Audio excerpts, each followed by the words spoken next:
어서 오세요. 채팅창에 출석 기록해요. 그리고 채팅창에 출석 기록하신 다음에는 출석에 제가 올린 기사 내용 읽어 주셔서 같이 그 얘기로 토론해 볼 수 있도록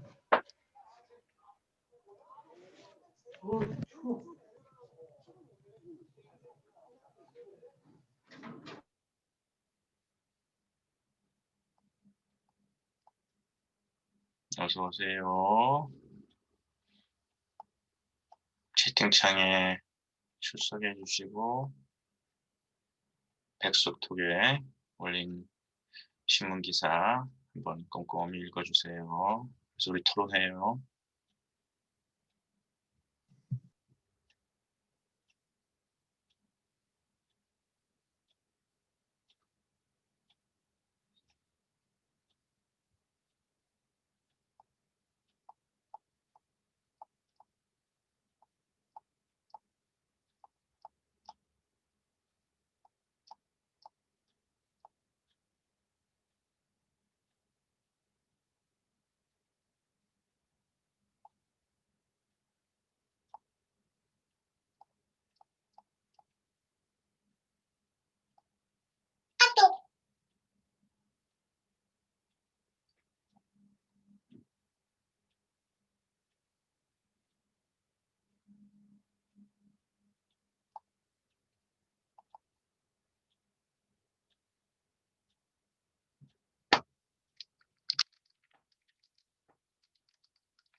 자, 지금 들어온 친구들 백석톡에 먼저 출석부터 확인해 주세요.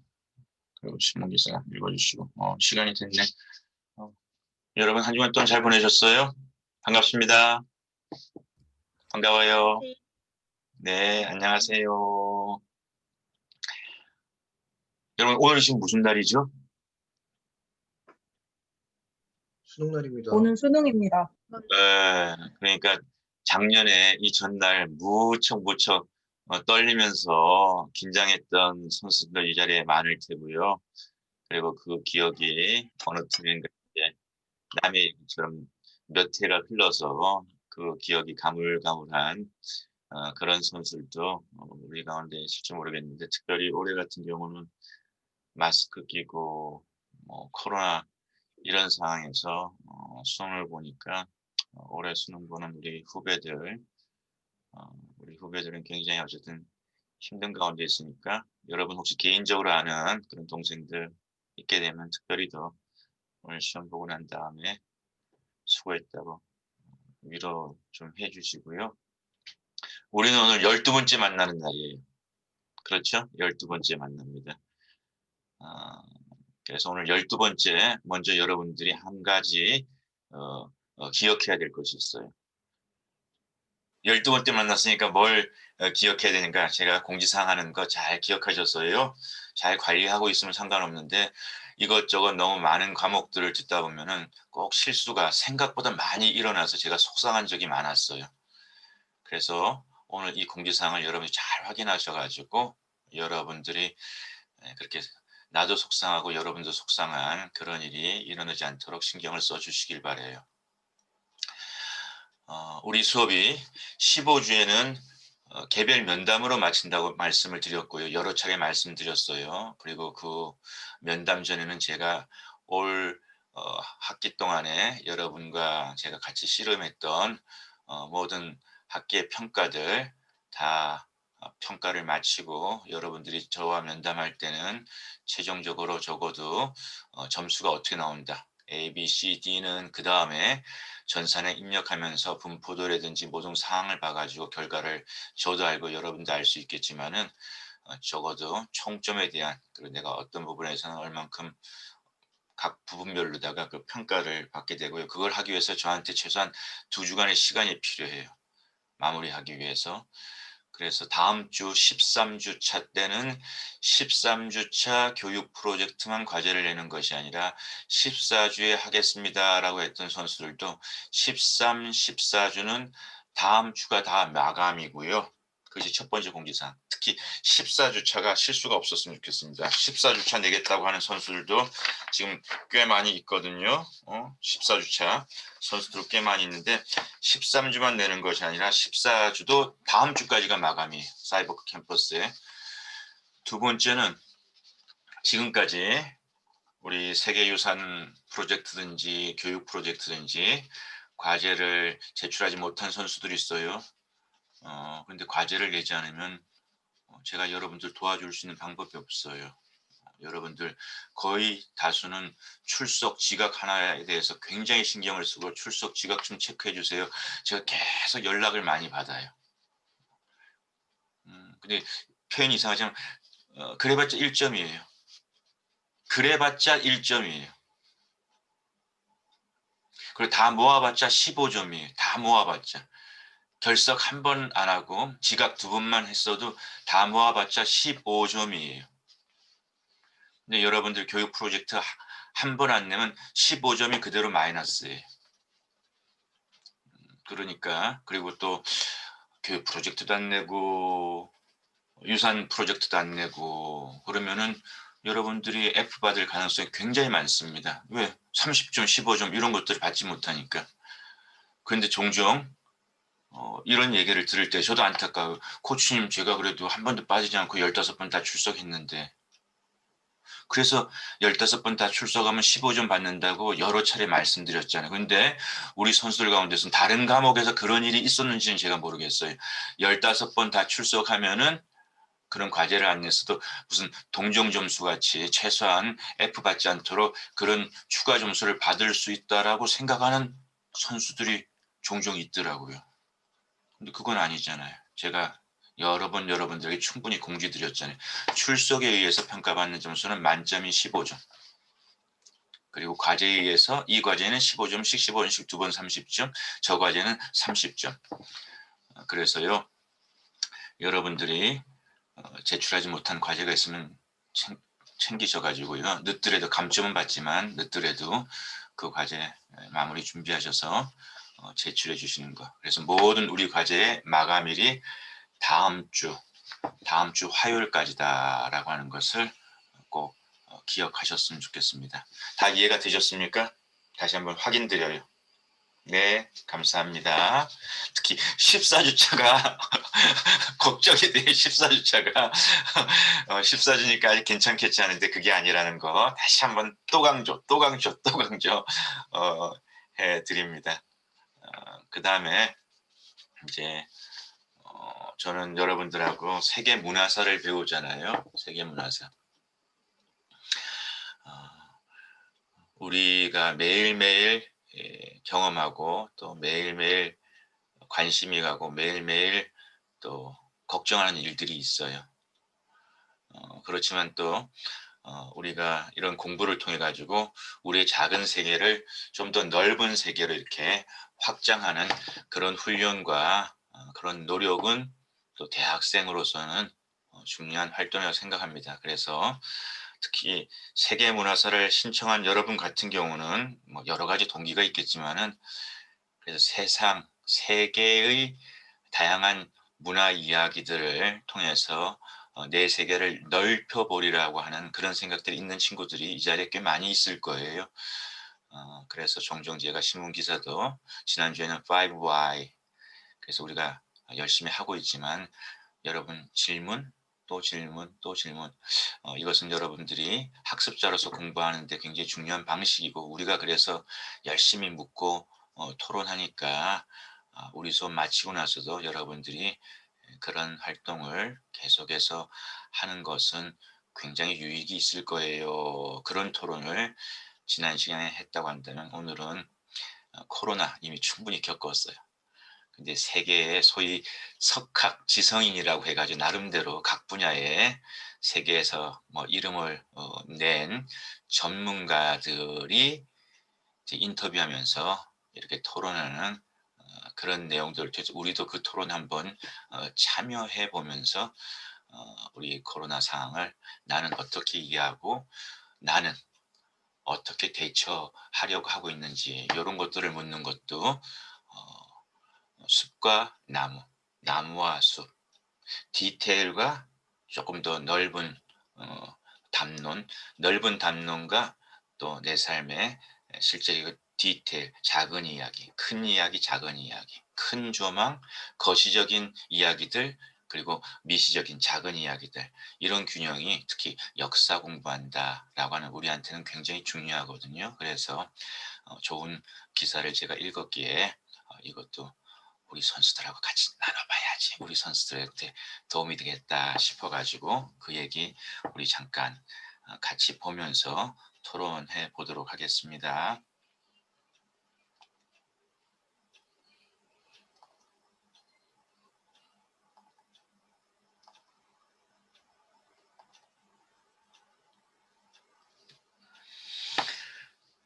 신문 기사도 구독자들이라고 하는 소비자가 있잖아요. 그러니까 소비자가 조금은 더 이 기사에 눈을 돌릴 수 있도록 제가 마침 여러분들에게 교육 프로젝트 할 때든지 여러분 가급적이면은 제목을 좀 잡아보세요. 그냥 밋밋하게 하는 거지. 제목을 잡아보면은 그 제목 속에 내가 어떤 줄기의 이야기를 하려고 하는지가 잘 표현이 되고 제목 잡고 그런 다음에 책에서도 챕터 있고 소주제 있고 소주제 있고 이런 것처럼 제목 잡고 그 다음에 또 여러분들이 소제목을 잡아봐도 좋고 아니면 적어도 두 쪽 분량의 교육 프로젝트 그냥 문단 나누지도 않고 막 하게 되면 읽기가 힘드니까 문단을 착착 좀 나눈다든지 이런 기술적인 방법은 글을 써가는데 발표를 하는데 중요합니다라는 얘기를 여러 번 드렸습니다. 자, 오늘 우리 기사의 제목은 미국은 77명, 코로나로 숨질 때 베트남은 0.04명 선진국 허상이 드러났습니다. 말 대그지. 그리고 뭔가 말이 뭔가 좀 이렇게 우리한테 선진국 허상? 이게 뭐지?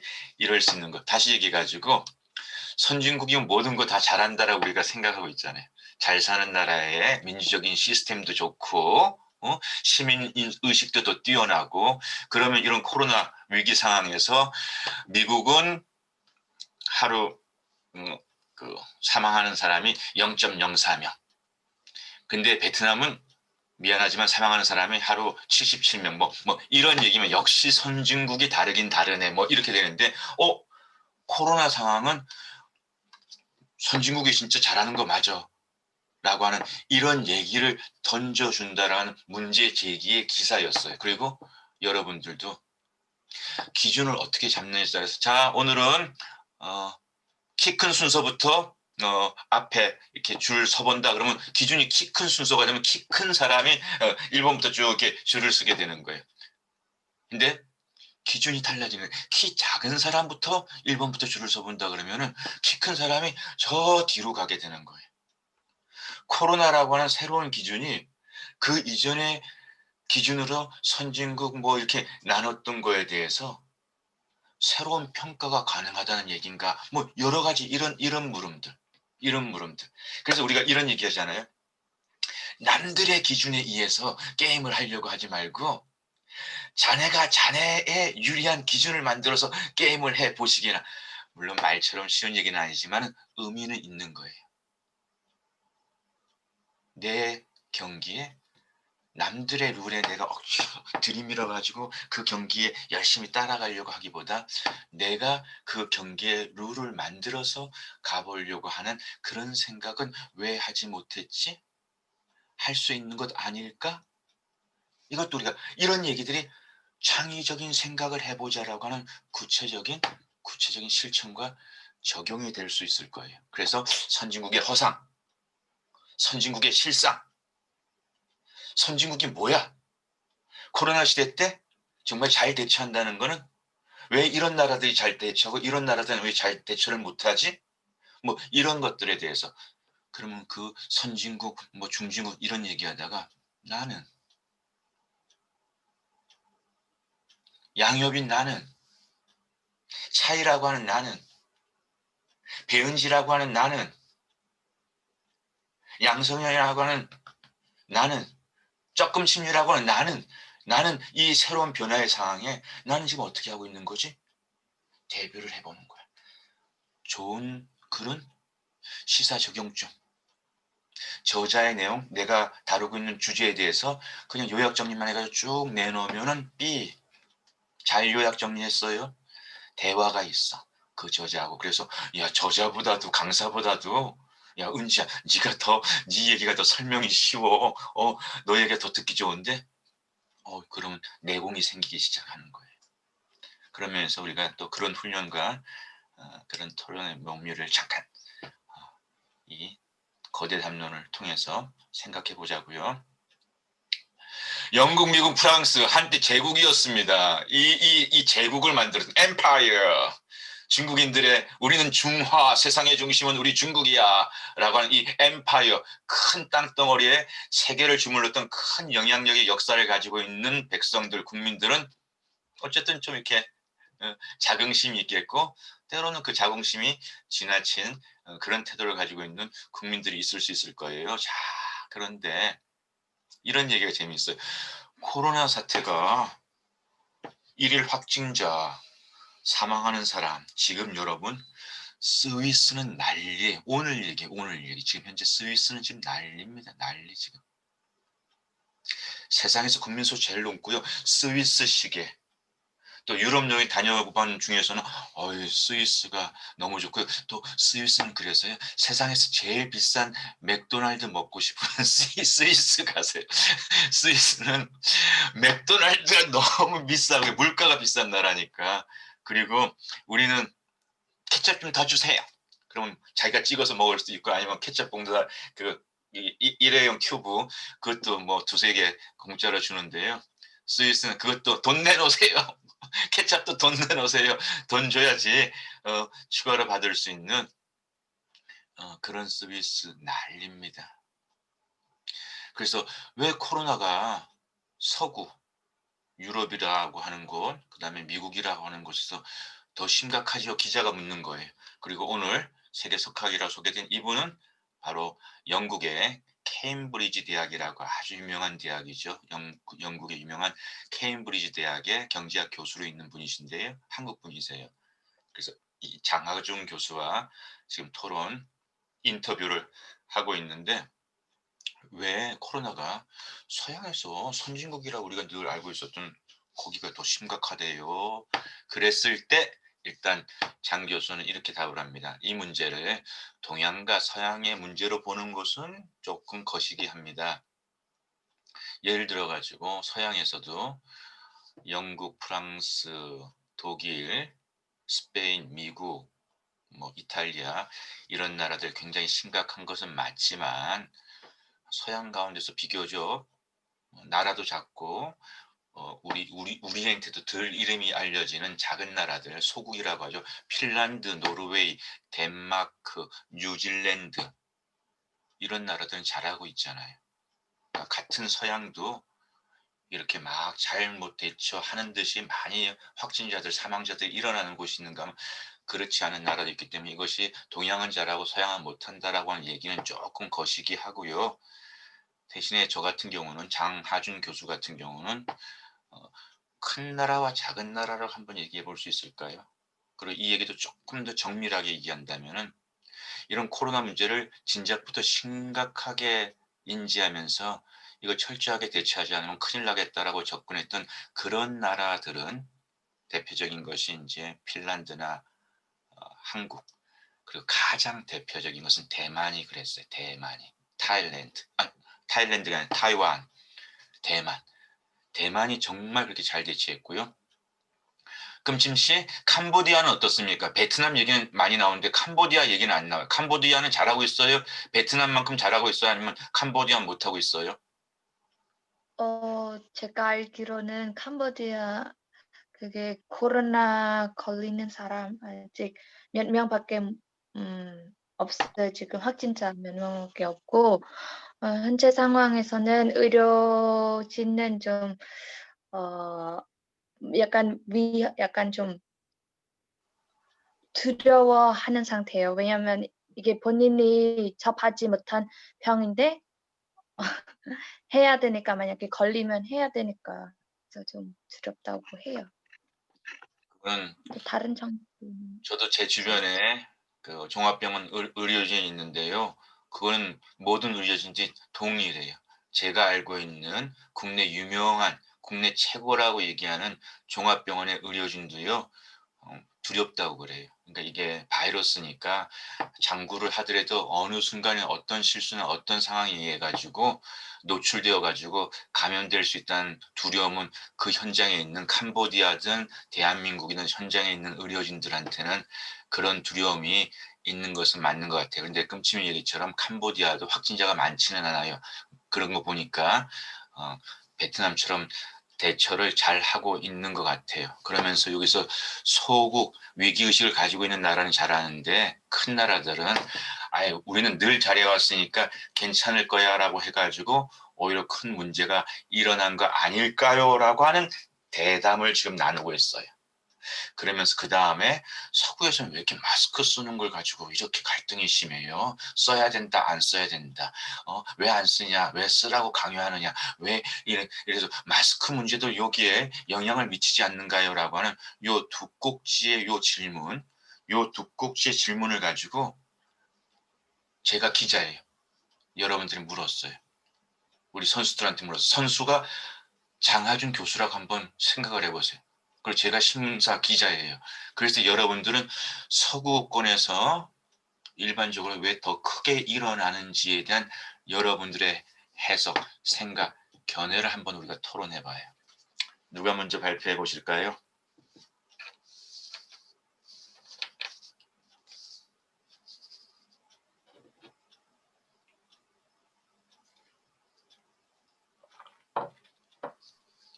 차이입니다. 네. 네, 그 서구 쪽 미국이나 이제 유럽에서는 예전에 들었을 때 감기나 그런 거에 대해서도 보통 대한민국에서는 약을 먹고 이제 병원을 가는 것이 보통 일반적이라고 다들 생각을 하는데 이제 미국이나 유럽 그런 쪽은 이제 병원을 가는 것도 비싸고 그래서 병원을 가지 않고 이제 감기 같은 경우 그냥 버틴다고 해요. 그래도 뭐 2 주면은 약을 먹어도 2 주 후에 낫고 안 먹어도 2 주 후에 나은다는 그런 생각이 있고 그런 연구들도 있어서 그래서 아마 코로나가 걸렸을 때도 읽었던 기사 중에 하나가 서구권은 이제 코로나를 초기에는 가벼운 감기에서 독감 정도로만 생각을 해서 그냥 '빠르게 지나갈 것이다.'라고 인지를 하였기 때문에 마스크나 그런 비말에 관한 위험성을 이제 인지하지 못했다고 해서 마스크를 잘 안 꼈다고 네 해요. 음, 음, 음, 들었어요. 음. 네. 그러니까 차이 우리 기자만 들어보자고. 그리고 여러분들도 한번 이런 얘기를 들을 때마다 여러분들도 나름대로 분석을 해보세요. 아, 이 얘기 내가 공감이 되나? 뭐 나는 좀 차이 생각은 다른데 이런 걸 항상 그냥 가만 듣지 말고 항상 우리가 이렇게 나름대로 판단을 해보시자고요. 차이의 중요한 키워드는 내 생각에 문화적 차이라고 먼저 얘기한 것 같아요. 감기 했을 때 한국 사람들이 감기 커지기 전에 빨리 병원 가서 치료받아야지 생각하는 그런 한국 문화하고 서구인들은 감기는 약을 먹어도 2주, 약을 안 먹어도 2주 그러니까 그런 면에서 이 문화적 차이가 존재했던 것 같아요. 그런 문화적 차이가 있을 수 있어요. 근데 자 그것이 첫 번째 물음이라고 두 번째 물음은 왜 이런 문화적 차이가 있지? 거기에 대해서 차이가 설명을 했어요. 일단 한국의 의료 비용은 미국을 비교한다면 훨씬 더 싸요. 전 세계에서 이렇게 싸게 병원을 다녀올 수 있는 나라가 우리 수준에 이 정도의 경제 수준에서 전 세계에서 이렇게 좋은 의료 혜택을 이렇게 싸게 받을 수 있는 그래서 자본주의 국가이면서도 전 국민이 의료 혜택을 받을 수 있는 사회주의 국가 같은 그런 의료보험을 혜택을 받는 나라가 많지가 않아요. 많지가 않아요. 그렇기 때문에 의료보험이 없거나 의료의 혜택이 굉장히 문턱이 높은 데서는 어쨌든 병원 찾기가 조금 어렵잖아요. 왜 비용이 크게 발생하니까. 그러면서 한국과 그런 어떤 또 의료보험 체계라든지 병원의 문턱의 차이에 있어서도 미국 같은 경우는 좀 덜 가게 되고 한국은 더 가게 되는 이런 차이가 있는 것 같아요. 정확한 지적이에요. 그 다음에 세 번째 또 Y를 차이가 얘기했던 것 같아요. 그렇기 때문에 그런 문화적인 차이가 초기에 코로나를 대처하는 뭐 감기쯤이겠지 생각할 수 있는 그런 시민들의 생각이 많았던 것이 아마 미국 같은 서구였을 것이고 반대로 우리는 감기도 굉장히 조심조심 불조심이니까 코로나도 왜 빨리 중국이랑 문 안 닫아요? 이거 위험할 텐데 이거 큰일 나니까 빨리빨리 좀 더 강하게 대처하면 좋겠어요. 또 강하게 대처하자는 얘기에 대해서 적극적으로 협력하는 그와 같은 세 꼭지 정도의 문화적 차이와 그 의료 환경, 국민들의 인식들 이런 부분들이 이렇게 강하다라고 서양의 이런 나라들하고 또 그 밖에 이 일을 잘 대처하는 나라들의 차이가 아니었을까. 문화적 차이가 가장 중요하고 보건 환경 그리고 이 문제를 바라보는 시각들 이런 것들이 이 차이를 만들었다고 생각합니다. 꽤 디테일하게 차이가 이야기를 자신의 견해를 얘기해 줬어요. 또 다른 견해 혹은 비슷한 견해지만 좀 더 추가하고 싶은 게 뭐든지 환영합니다. 네, D영학부 신현서 발표해도 되겠습니까? 네. 제 생각에 저는 환경적인 요인도 크다고 생각을 합니다. 저는 일단 우리나라의 경우에는 옛날부터 제가 아주 어렸을 때부터 그 중국에서 황사도 있었고 또 최근에 미세먼지도 많이 되고 있기 때문에 마스크를 쓰는 게 비교적 좀 일상화가 많이 돼 있는 편이었잖아요. 근데 서구에서는 그런 게 비교적 잘 없다 보니까 아무래도 마스크를 일상화로 받아들이는 게 좀 많이 어려웠을 거라는 생각이 듭니다. 이거는 좀 문화적이라기보다는 환경적인 관점으로 바라본 거죠, 아무래도. 네. 그렇다고 생각합니다. 자, 현서도 또 중요한 지점에 우리가 생각해봐야 그 차이가 결국은 마스크 착용에 대해서 적극적으로 누가 하라고 해서가 아니라 마스크 착용을 정부도 권장했지만은 우리 스스로가 마스크 해야겠다. 안 그러면 큰일 나겠다. 이거 마스크를 적극적으로. 그런데 그 마스크를 적극적으로 하기에는 특히 우리나라 같은 경우는 황사라든지 마스크 안 쓰면 뭐 너무 답답한 그런 경험들이 많기 때문에 그런 황사, 미세먼지가 자주 일어나는 그런 환경, 에코알러지, 환경 문제. 그리고 그것이 계속 쌓이게 되면 국민들이 자꾸만 거기에 익숙해지니까 그게 그 환경의 문화가 또 되는 거겠지. 그렇기 때문에 우리한테는 마스크를 통해서 이게 대체하는 것이 어렵지가 않은데 마스크는 대단히 중병 환자들만 그리고 마스크 끼면 답답해. 그리고 마스크는 뭔가 흉해. 그 미용상에 너무 보기 싫어. 뭐 대단히 큰 문제가 있는 사람 같아라고 전혀 마스크 문화가 예외적인 그런 상황에서 사실 마스크가 굉장히 중요하지만 그걸 끼는 거를 힘들어하는 그런 부분들이 두 환경의 차이, 두 문화의 차이로 이런 문제를 야기하지 않았을까요?라고 하는 현서의 얘기도 굉장히 중요한 재미있는 포인트. 또 어떻게 보면 우리 장하준 교수보다도 우리 선수들이 더 인터뷰를 잘하는 것 같아. 나는 우리 선수들이라 그런지 난 그런 생각이 들어. 우리 차이하고 현서가 케임브리지 가가지고 좀 그런 얘기 해주면 좋을 것 같아. 또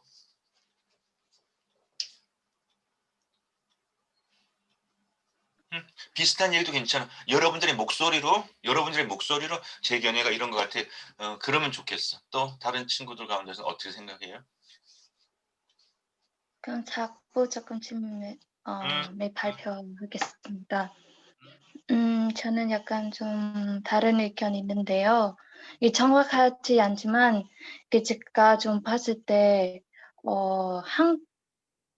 한국 아니더라도 이게 대부분 다 약간 공동체가 모여서 이게 코로나가 퍼지잖아요.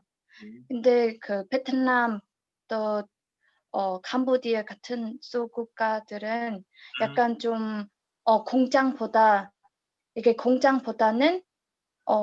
농사 약간 좀 시골 좀 사람들이 몰려드는 일 별로 없는 거예요.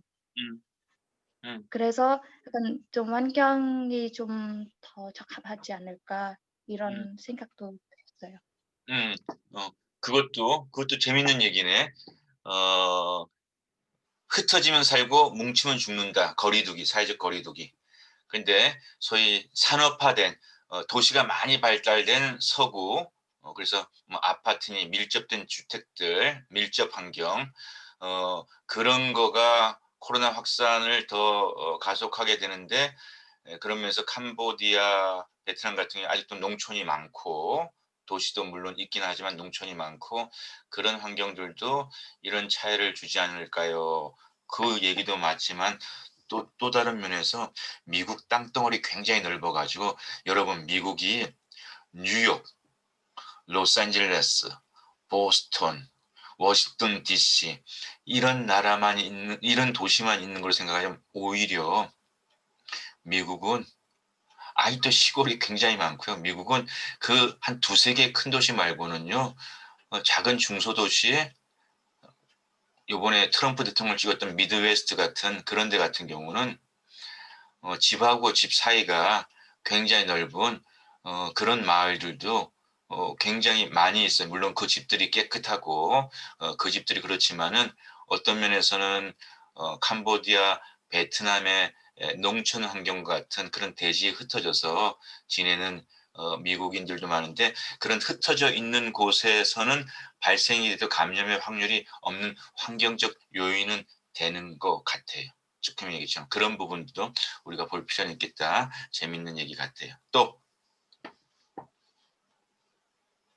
좋아요. 그러면 우리가 그 얘기에서 조금만 그 다음에 주제를 좀 더해가지고 마스크에 훈련이 있고 훈련이 안 돼 있다. 그런데 마스크 쓰기를 자유의 제한으로 유럽 사람들, 미국 사람들 여기는 사람이 많거든요. 마스크 쓰는 거를 자유의 제한으로 여긴다는 얘기가 우리 한국인들은 조금 생소해요. 근데 왜 서양 사람들은 마스크 쓰는 것을 개인의 의사결정, 자유를 제한하는 것이라고 하고 그것 때문에 아주 데모도 열고 마스크 쓰는 억압을 반대한다라고 하면서 이런 데모는 우리나라에도 굉장히 생소한데 이런 데모는 아직까지 열려본 적이 없는데 유럽 심각하게 이런 데모하고 있고요. 미국도 이것 때문에 나라가 갈라져 가지고 지금 대통령 떨어진 트럼프 대통령은 마스크 쓰는 건 자유야 이렇게 얘기하고 새로 대통령 된 바이든 대통령은 여러분 마스크 써주세요. 개인의 문제가 아니에요. 마스크를 써주셔야지 이걸 우리가 이길 수 있어 해가지고 그것 때문에 여와 야가 정치가 확 갈라지고 데모도 일어나고 그러는데 왜 서양에서는 특별히 마스크 쓰기를 자유의 제한이다 제한이 아니다 이런 논쟁이 왜 붙는 것이라고 생각을 하세요? 디자인 영상학부 양희인 발표하겠습니다. 네. 제가 한 시사 프로를 보게 되었는데 그 외국이랑 그 서양이랑 동양과 그 감정이나 대화를 할 때 쳐다보는 위치가 다르다라고 하더라고요. 서양 같은 경우는 입모양을 보고 사람과 대화를 하는 경우인데 그런 위주인데 동양은 눈을 마주치고 대화를 한다라고 시사 프로에서 얘기를 하는 걸 듣게 되었습니다. 이거를 보면서 마스크를 가리게 됨으로써 그 입모양을 중시하는 서양은 그런 이제 마스크를 씀으로써 입을 보지 못하기 때문에 이게 자유의 침해라고 언급하는 게 아닐까라고 생각합니다. 아주 그것도 재미있는 지점이에요, 그죠? 양 문화 차이, 눈을 보고 입을 보고 입이 가려진다면 굉장히 뭔가 소통과 사회생활, 뭔가 억압이다 느껴질 수 있는 그런 문화적 차이가 이 문제를 더 센서티브하게 자유의 문제로 연결가는 것 같아요라고 하는 혜인이의 시사 보도를 연결해주고 접근한 거 우리가 재밌게 들을 수 있었어요. 고마워요. 또 왜 이걸 자유의 문제로 목숨 걸고 이렇게 투쟁하게 되는 그런 배경 이유 뭐가 있을지요? 기독교학부 김혜은 발표하겠습니다. 네. 저는 마스크와 자유의 제한이 연결된 게 약간 이것도 우리나라와 서구의 문화의 차이라고 생각을 하는데 우리나라 같은 경우에는 마스크를 쓰면 중병에 걸렸다거나 아니면 어디가 심하게 아프다거나 하는 인식이 없는데 외국에서는 마스크를 쓰면 이 사람이 엄청나게 아파서 다른 사람한테 피해까지 줄 수 있겠구나라고 생각해가지고 휴가를 내거나 아니면 쉬게 하는 경우가 많다고 들었습니다. 하지만 요즘 같은 불황기에 일을 쉰다는 것은 당장 경제적인 문제로 직결될 수 있기 때문에 외국은 마스크를 쓴다? 그런 뜻은 다른 사람들한테 환자로 보인다? 그래서 출근을 할 수가 없다? 그렇기 때문에 생존권의 위협을 받는다라는 것까지 이야기가 전개될 정도로 되게 병에 대해서 예민한데요. 그에 반해 우리나라는 황사와 미세먼지 그리고 꽃가루와 스모그 등으로 계속해서 마스크를 쓰고 다녔기 때문에 그런 것 가지고 생계에 지장이 가거나 쓰고 있다고 해서 이 사람을 병자 취급하거나 그러지 않는다고 생각합니다. 그래서 저는 서양 사람들이 이것을 제한으로 생각하는 이유가 어느 정도 생계에도 직결이 되어 있는 문제이기 때문에 더 그렇게 예민하게 반응을 한다고 생각합니다. 이 얘기도 아주 여러분들 우리 참고할 수 있는 다시 한번 정리해주는 좋은 얘기인 것 같아요. 자, 또 여기에서 한 가지만 더 우리가 토론해야 될 중요한 메뉴 하나, 레시피 하나가 좀 빠진 듯해서 한 가지만 왜 서양인들이 마스크 문제를 그리고 자유를 규제하는 문제로 이렇게 목숨 걸고 저항하는 이런 목소리들이 적지 않을까. 우리로서는 참 이해가 어려운데라고 하는 그런 어떤 토대 이슈 하나 우리가 좀 건드려 봐야 될 게 뭐가 있을까?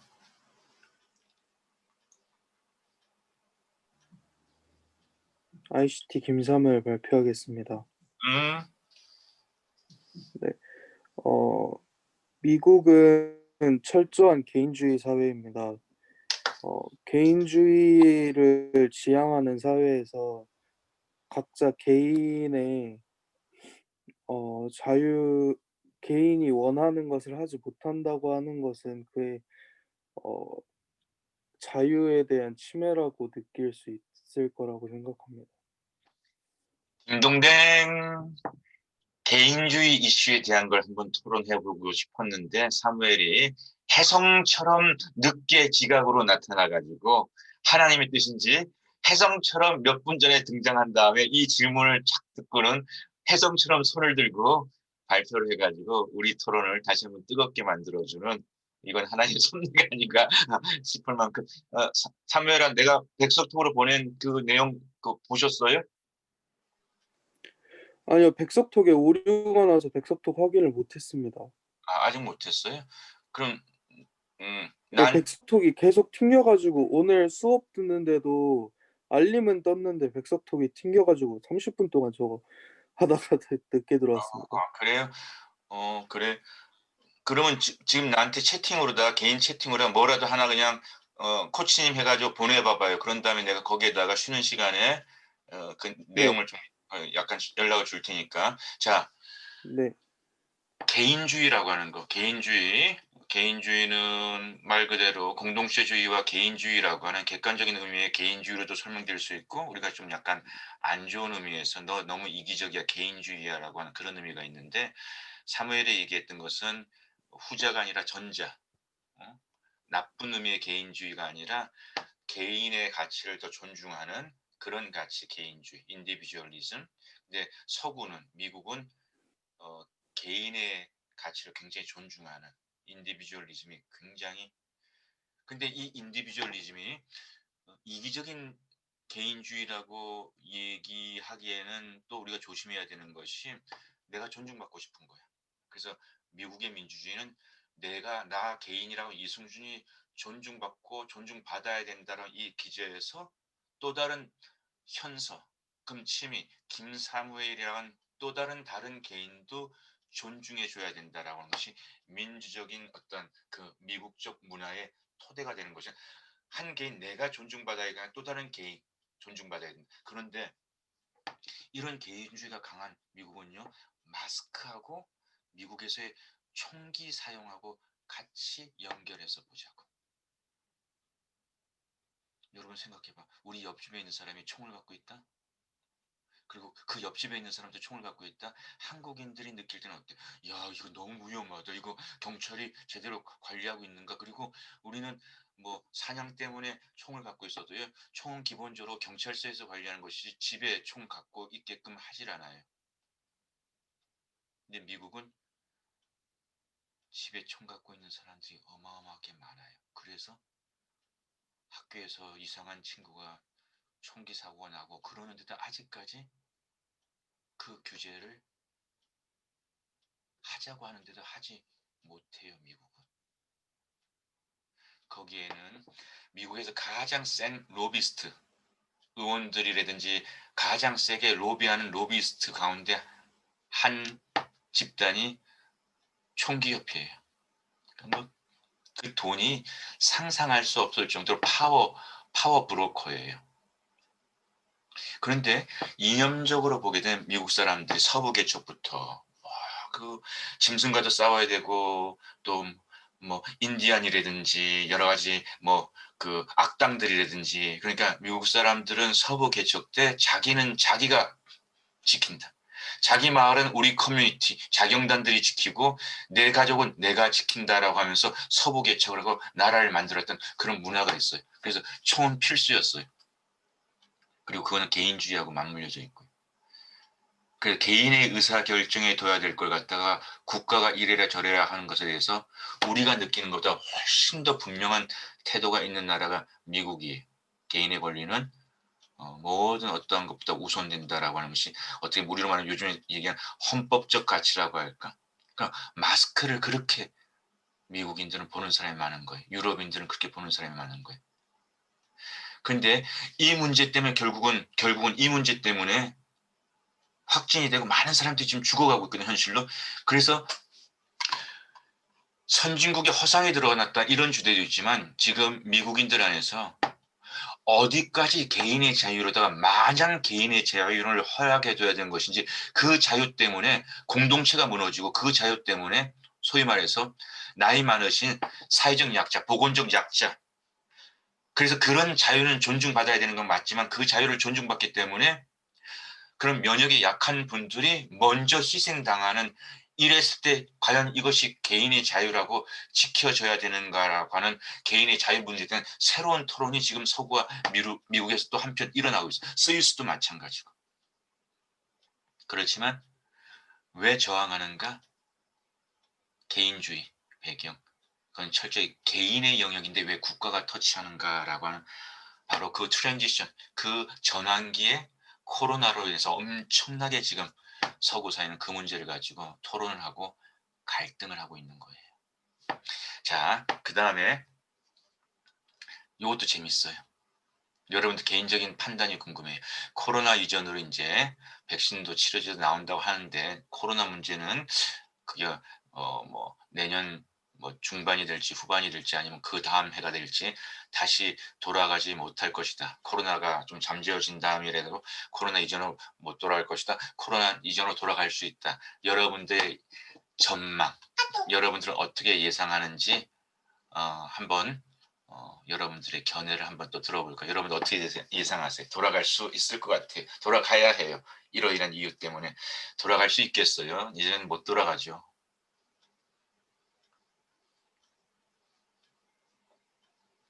누가 발표 좀 해보세요.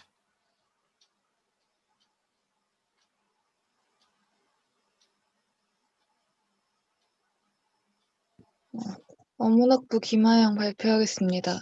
네. 저는 만약에 백신이 개발된다고 하더라도 그 시간이 일단 백신 개발에도 몇 년 정도가 필요할 것이고 그동안에 이미 사람들은 코로나 상황에 더 익숙해져 있을 거라고 생각하는데 그러면은 이 백신이 개발된 이후에도 사람들이 마스크를 쓴다던가 하는 그런 코로나와 관련된 생활 습관에서 벗어나기는 좀 힘들지 않을까 하는 생각이 듭니다. 이미 1년 정도 마스크를 쓰고 조심하는 것만으로도 막 사람들이 예전에 마스크를 쓰지 않던 시절이 너무 옛날 같다 이렇게 말하는데 그게 몇 년 동안 지속되면은 더 크게 느껴지지 않을까? 그렇게 생각합니다. 그러니까 미래학자 김하영 전문가님께서는 나온다운 하지만은 코로나를 대처하는 게 나와도 코로나 이후에 또 다른 뭔가가 나올 수 있다는 그런 예상도 많고 그렇기 때문에 앞으로 이런 어떤 바이러스 문제는 계속 우리 미래 사회에 존재할 수 있는 그런 위험 변수로 보여지고 그렇게 된다면 우리는 거기에 대처한 마스크를 쓴다라는 이런 부분에 있어서도 이게 결국 생활의 일부 될 수밖에 없고 이런 환경에 1, 2년 가게 되면은 그거는 잠시 좋아졌다고 하더라도 완전히 예전으로 돌아가기에는 어려운 만큼 우리가 너무 많은 새로운 경험을 했기 때문에 그건 쉽지는 않을 것. 그대로 돌아간다고 하는 것은 하영이 입장에서는 쉽지 않아 보입니다라고 하는 전망. 여러분들 가운데서 많이 공감을 할 수 있을 거예요. 또 다른 친구는 어떻게 전망하십니까? 경상학부 김동희 발표하겠습니다. 네. 저 역시도 코로나 사태가 발생하기 이전으로는 그 예전의 모습을 찾기가 좀 어렵지 않을까 생각하고 있습니다. 일단은 코로나 바이러스가 예전에 발생했던 바이러스에 비해서 세계적으로 큰 파급력을 미쳤다고 생각을 하고 이 코로나 바이러스가 그 연구에 의하면은 상당히 많은 돌연변이를 가지고 있기 때문에 그거에 대한 또 백신을 찾기가 매우 힘들다고 얘기가 들었습니다. 그리고 이제 이 코로나 이전으로 돌아가지 못할 거라는 게 제가 말씀드린 건 좀 이제 한국의 기준을 둔 거기도 한데 그렇게 생각한 이유는 이 한국이 이제 다른 나라의 선진국인 나라 중에서도 이제 나름 개인적으로 방역을 잘하고 있는 나라라고 생각을 하고 있습니다.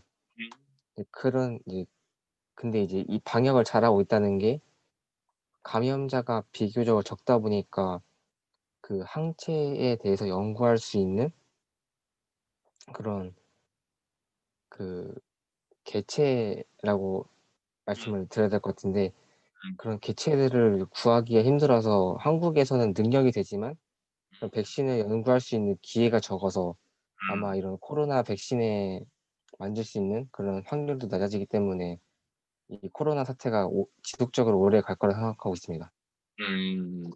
그렇구나. 녹이웃기 많이 생각을 했네. 또 좋은 얘기 여러분 우리 참고해 보시자고요. 자, 그럼 구체적으로 쑥 들어가 가지고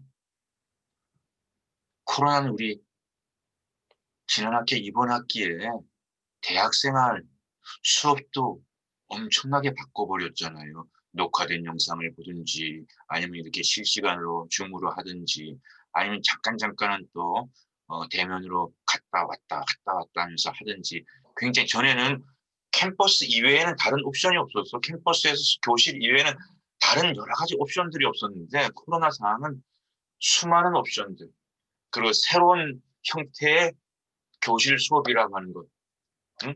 녹음해가지고 각자가 알아듣든 뭐 하는 여러 가지 형태를 만들어버렸고 여러분들의 친구 관계라든지 이런 것들도 뭐 총학생회 지원자가 없어져 버렸어요라고 하는 뭐 캠퍼스에서 이런 여러 가지 현상들이 일어났단 말이야. 그랬을 때 여러분 얘기가 궁금해. 한 두세 친구가 좀 얘기 좀 해줘요. 코로나 이전의 대학 생활하고 코로나 이후의 대학 생활을 통해 가지고 코로나 시대의 대학 생활 수업 활동을 하면서 내 생각에 나한테 플러스의 변화 그리고 나한테 마이너스의 변화가 무엇인지에 대해서 여러분들이 느끼는 나의 플러스 나의 마이너스에 대해서 우리가 한번 들어보면 재미있는 판단 근거가 될 수 있을 것 같아요.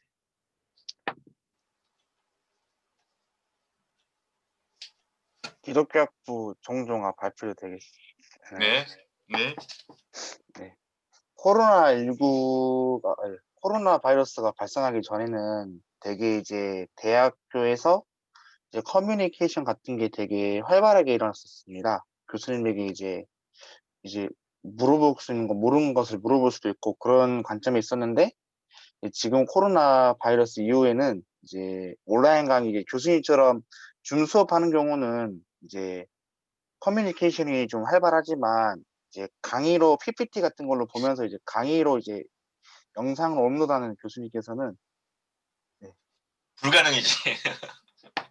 네, 커뮤니케이션이 이제 불가능하고 이제 이렇게 글자를 핸드폰으로만 이제 백석톡 이런 걸로만 이제 커뮤니케이션이 가능해서 벽이 좀 낮아진 것 같고 이제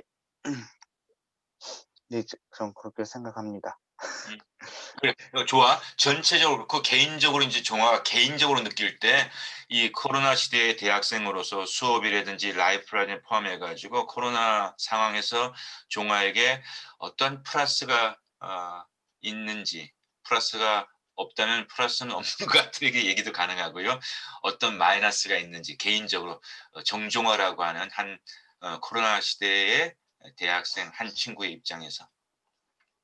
네, 저에게 편한 점은 그래도 학교를 이제 집에서 학교 수업을 들 수 있는 편안함이 있지만 되게 단점은 이제 학비를 내는 만큼의 그마치 이제 그 수업의 질을 느끼기가 힘들다라는 저의 단점이 아주 분명하게 보편적으로 많이 듣는 어쨌든 통학하거나 그 천안 주변 학교 주변에 있지 않는 학생으로서 그 커뮤니티라든지 이런 여러 가지의 뭐 이런 부분에 있어서는 뭐 혜택이라면 혜택 학교를 가지 않아도 학교 수업을 만날 수 있습니다. 그런데 이제 좀 마이너스라고 한다면 그 학교 공부가 예전에 학교에 가서 했던 공부만큼의 그런 질은 못 되는 것 같아요 라고 하는 것이 플러스와 마이너스 종아의 생각이었어요. 또 다른 선수들 여러분들의 플러스와 마이너스가 뭐예요? 기형학부 신년서 발표해도 되겠습니까? 네.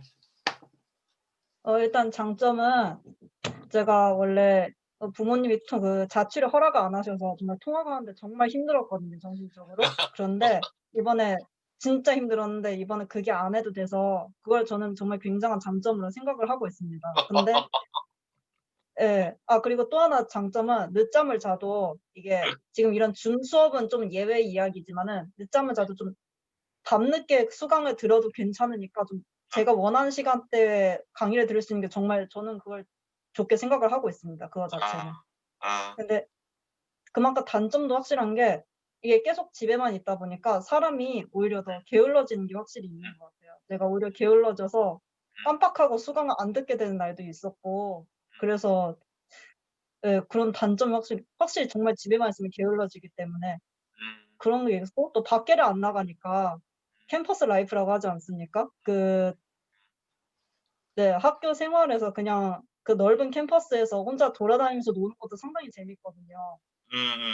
그 이제 그 햇빛 좋은 날에 그 도서관에 가거나 제가 도서관에 좀 로망이 많이 있어요. 도서관에서 재밌는 일도 많았어. 근데 이번에 도서관도 갈 수 없고 또 벤치에서 햇빛을 쬐면서 막 다음 수업 시간까지 좀 밖에서 상쾌하게 좀 즐거운 시간 그런 게 많았는데 그거를 이번에는 누릴 수 없고 그냥 집에서만 이렇게 게으르게 예, 지내게 되는 게 저는 그 굉장한 단점이라고 생각을 하고 있습니다.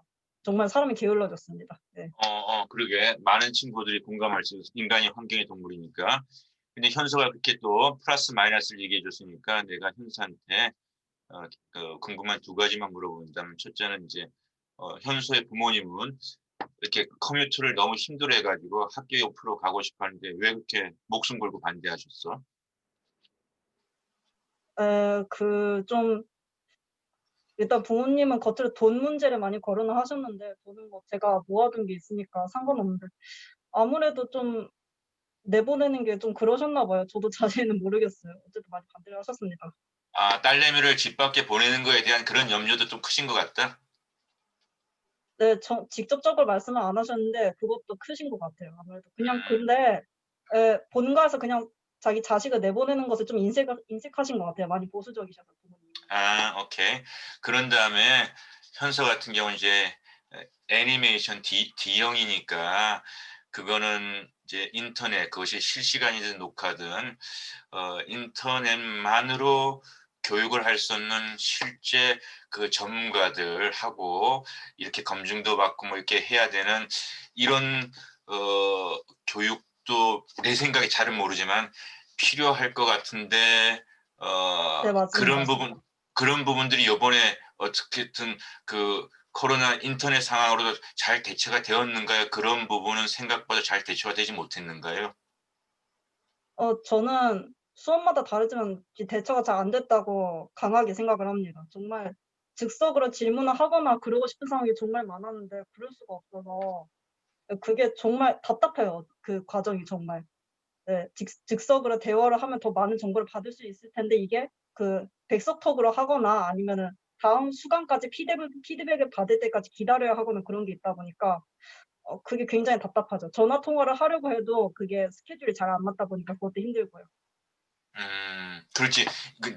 이게 실무적으로 이렇게 하는 그런 실습 비슷한 그런 교육들이 필요한데 그건 그때그때마다 이렇게 막 돼야 되는데 그게 안 네, 되는 게 맞습니다. 굉장히 힘들었다는 거죠. 그죠? 네, 실습은 정말 즉석을 피드백을 받아야 그게 제맛이 나는데 그게 안 되니까 그래, 정말 답답해요. 그렇지. 현서의 네. 전공이라고 하는 것이 그런 특성이 내가 있을 것 같아가지고 물어봤어요. 좋아요. 또 한두 친구만 자기가 느끼는 플러스, 대학생으로서 플러스 마이너스 또 누구 한번 진솔하게. 유니제 말해드리겠습니다. 네, 윤희재. 네. 제가 아직 그 코로나가 없을 때 대학교를 다녀보진 않았지만 그 비대면이랑 대면 수업을 둘 다 들었을 때 느꼈던 장단점은요. 일단 수업을 들었을 때 이해가 안 되는 부분을 여러 번 들어볼 수 있어서 너무 좋았고요. 플러스네. 네. 천천히 일어나서 원하는 시간에 들을 수 있다는 점도 장점이라고 생각했습니다. 근데 아무리 그래도 그 소통이 안 되기 때문에 좀 이해 안 되는 부분은 저 혼자 이렇게 파악해야 되는 게 너무 답답했고요. 그 대면 수업을 하더라도 그 비대면 수업을 하는 친구와 차이가 날 수 있기 때문에 실습을 할 수 있는데 많이 안 했던 경우가 있어요. 그 점도 너무 아쉬웠고 제가 내 학만큼 시설을 이용해 보지 못했다는 점. 그리고 수업 시간이 교수님마다 올리는 수업 시간이 다 다르기 때문에 조금만 실수하면 놓칠 수 있다는 게 좀 답답했습니다. 그렇구나. 너무 버라이어티해지니까 그런 부분에 있어서의 내용. 그렇지만 또 정말 좀 성실하고 의욕적인 친구들 같은 경우는 반복적으로 그 콘텐츠를 활용할 수 있는 그런 장점이 있었다라고 하는 거. 전체적으로 우리가 느끼는 얘기들의 대동소이. 그러면서 이 코로나 이전으로 돌아갈 수 있을까 없을까라고 하는 그 상황 속에서 이 물음에서 제가 여러분 모두에게 던지고 싶은 결론적인 얘기 중에 하나는 플러스 마이너스를 물었고 코로나가 굉장히 위기다 하지만 어쨌든 그 안에 플러스도 있고 마이너스도 있는 여러 측면이 있다라고 하는 것은 우리가 우리의 얘기로서 충분히 설명이 됐고요.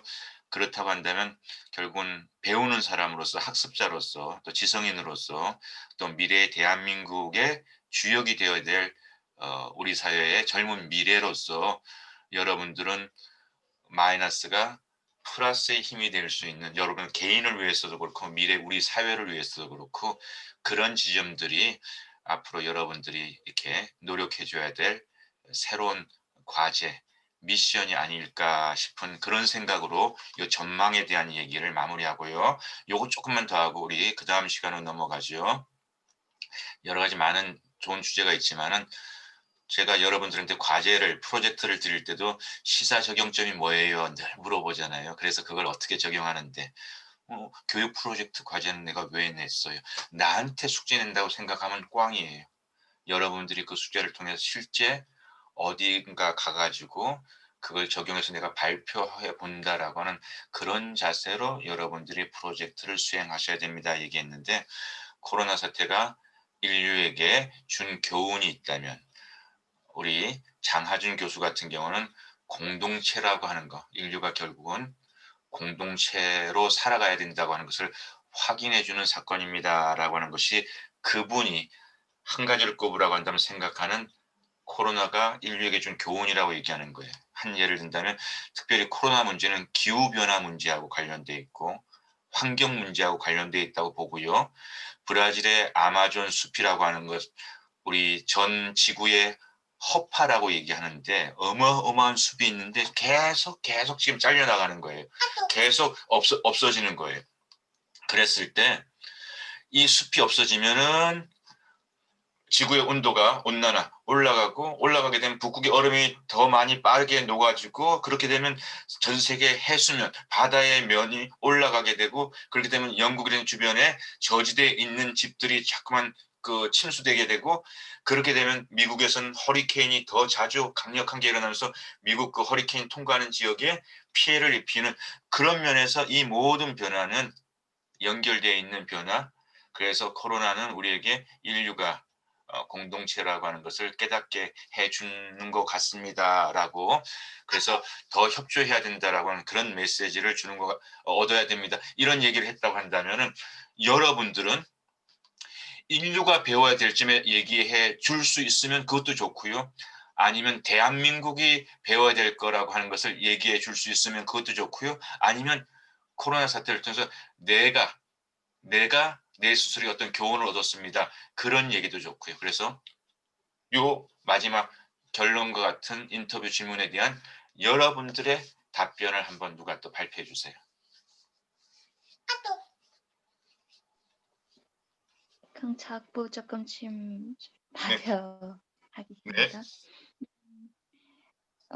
일단 제가 배웠던 거는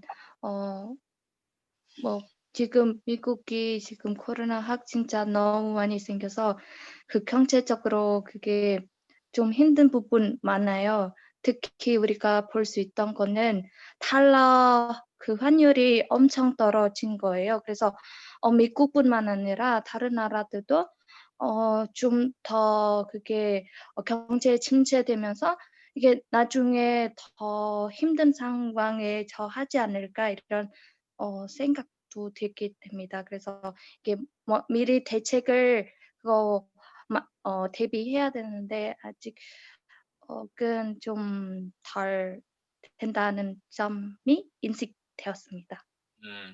그러니까 금신이 같은 경우 굉장히 실제적인 현실적인 코로나로 이게 장기적일 테고 경제 상황이 사실은 굉장히 많이 어려워질 것 같고 힘들겠지만 이 경제 상황 어려워지는 부분을 인류 그리고 국가가 잘 대처해서 그 피해가 백성들한테 국민들한테 덜 갈 수 있는 그런 철저한 준비가 필요하다는 그런 것을 저는 배움이라고 생각하고 중요하다고 생각합니다. 아주 금치는 진짜 캄보디아 가면은 뭐 한 일 하겠어. 스케일이 뭐 장난이 아니야. 좋아요. 또 다른 친구들은 개인적인 얘기도 좋고 대한민국을 위한 얘기도 좋고 인류를 위한 얘기도 좋고. 지영학부 신년서 발표해도 되겠습니까? 네. 저는 이번 일로 좀 생각지 못했던 새로운 관점으로 세상을 볼 수 있는 그런 기회도 그런 새로운 관점 볼 수도 그러니까 세상을 해석을 해야 된다고 해야 되나? 그러니까 이번에 좀 이런 기사가 나오는 것도 새로운 관점으로 세상을 바라볼 수 있게 되었기 때문에 코로나를 계기로. 그래서 이런 기사가 나온 거 아닙니까? 그렇지. 그래서 예. 그런데 마스크 얘기가 나와서 그런데 아까 서양에서는 뭐 개인주의에 대한 너무 극단적인 좀 그것 때문에 개인의 자유에 침해다 해서 마스크를 거부하지만은 오히려 한국에서는 우수한 시민 의식 때문에 우리 한국에서는 다들 이렇게 타인들 위해, 모두를 위해, 우리 가족을 위해, 친구를 위해 마스크를 쓰고 다닌다. 우리 한국인들도 알고 보니까 시민 의식이 꽤 있었다. 이런 얘기가 많이 나왔잖아요. 이 코로나 사태를 계기로.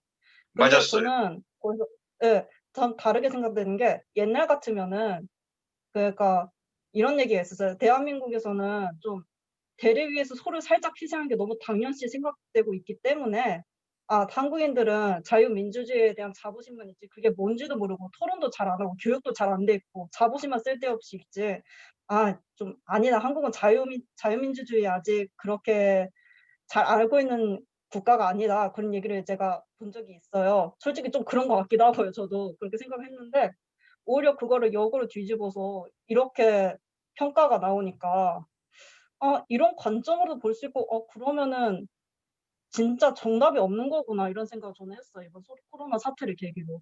그러니까 저는 이 서양이 꼭 미개해서 나빠서 우리나라가 한국인들 시민의식이 좋아서 이런 결과가 나온 게 아니라 그냥 관점이 다른 것뿐이다. 저 서양인들의 개인주의에 대한 신봉도 언젠가 또 평가가 뒤집어질 수도 있다. 다른 또 코로나만큼의 거대한 사건을 계기로 해서 이런 생각도 좀 들었습니다.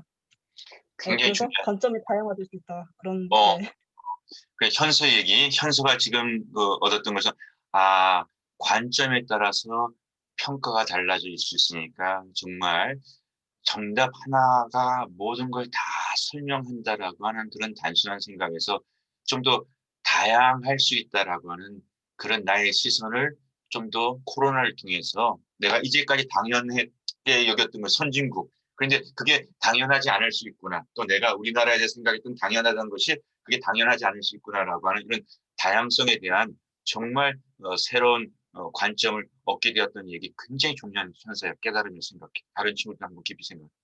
뻔하게 생각했던 것이 뻔하지 않구나라고 하는 그런 사실을 코로나를 통해서 얻을 수 있었다라고 하는 거.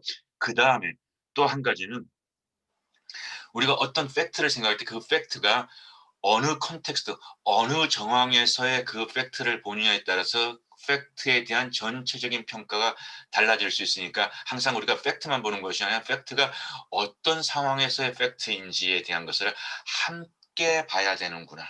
쉽게 얘기해가지고 재밌는 얘기 하나. 여러분 요즘에 택배 없으면 못 살지.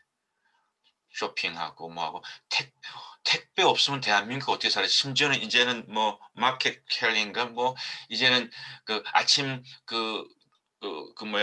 야채까지도 이제는 집에서 배달해서 딱 그 장에 가지 않고 할 수 있는 이렇게 택배가 온 세상에 택배가 더 파급되고 있는데 우리나라에 택배가 되겠다라고 해가지고 택배 산업을 오래전에 가장 처음 도입했던 회사는 망했어. 왜냐하면은 택배를 시작할 수 있는 우리 인프라에 대한 국민들의 의식이 준비되지 못했을 때 분명히 그 택배 산업이라고 하는 것이 지금 이렇게 뜨는 산업이라고 하는 것을 봤는데 그 택배라고 하는 그 산업을 적용하는 걸 너무 일찍 적용했던 회사는 망했어. 다시 얘기해가지고 아이템은 분명히 좋은 아이템인데 그 아이템이 적용돼서는 타이밍을 놓쳤던 거예요. 다른 어떤 과목에서 이런 얘기를 했었다고. 중국 사람들이 차를 많이 마시니까 커피도 또 많이 마시고 그러니까 커피가 잘 되는 걸 봐가지고 중국의 그 티인가를 갖다가 티를 갖다 커피처럼 이렇게 좀 해가지고 하는 그런 사업을 해야 되겠다고 그 회사가 시장 조사를 해보니까 생각보다도 사람들이 그런 티, 커피 같은 그 차는 안 마시겠다고 평가가 나와가지고 그 회사가 포기했어. 그런데 얼마 뒤에 다른 회사는 또 시장 조사를 하니까 괜찮다고 해가지고 그 사업을 했는데 대박이 났어. 그래서 처음에 그 계획을 했던 회사가 아니 우리는 안 좋다고 했는데 저 회사는 저렇게 왜 성공했지? 다시 알고 보니까 시장 조사에 타이밍, 시간이 틀렸던 거예요. 티를 가지고 사업을 하겠다고 하는 시장 조사 처음에 그 포기했던 회사가 겨울에 그 시장 조사를 한 거예요. 겨울에 따끈따끈한 티에 대한 아니 겨울에 조사했으니까 이 티에 대한 그것이 평가가 나쁘게 나왔던 거예요. 근데 그 다른 그 회사는 여름에 그 조사를 해가지고 거기에 대한 좋은 평가가 나왔던 거예요. 그러니까 어떤 타이밍에 어떤 주제를 가지고 평가를 하는가, 그 시간을 변수, 컨텍스트의 변수도 고려하는 것이 굉장히 중요하다는 얘기도 현서의 얘기 속에 포함되어 있다라는 얘기를 할 수 있을 것 같아요. 한 층만 더 들어봐. 또 무엇을 배울 수 있었을까?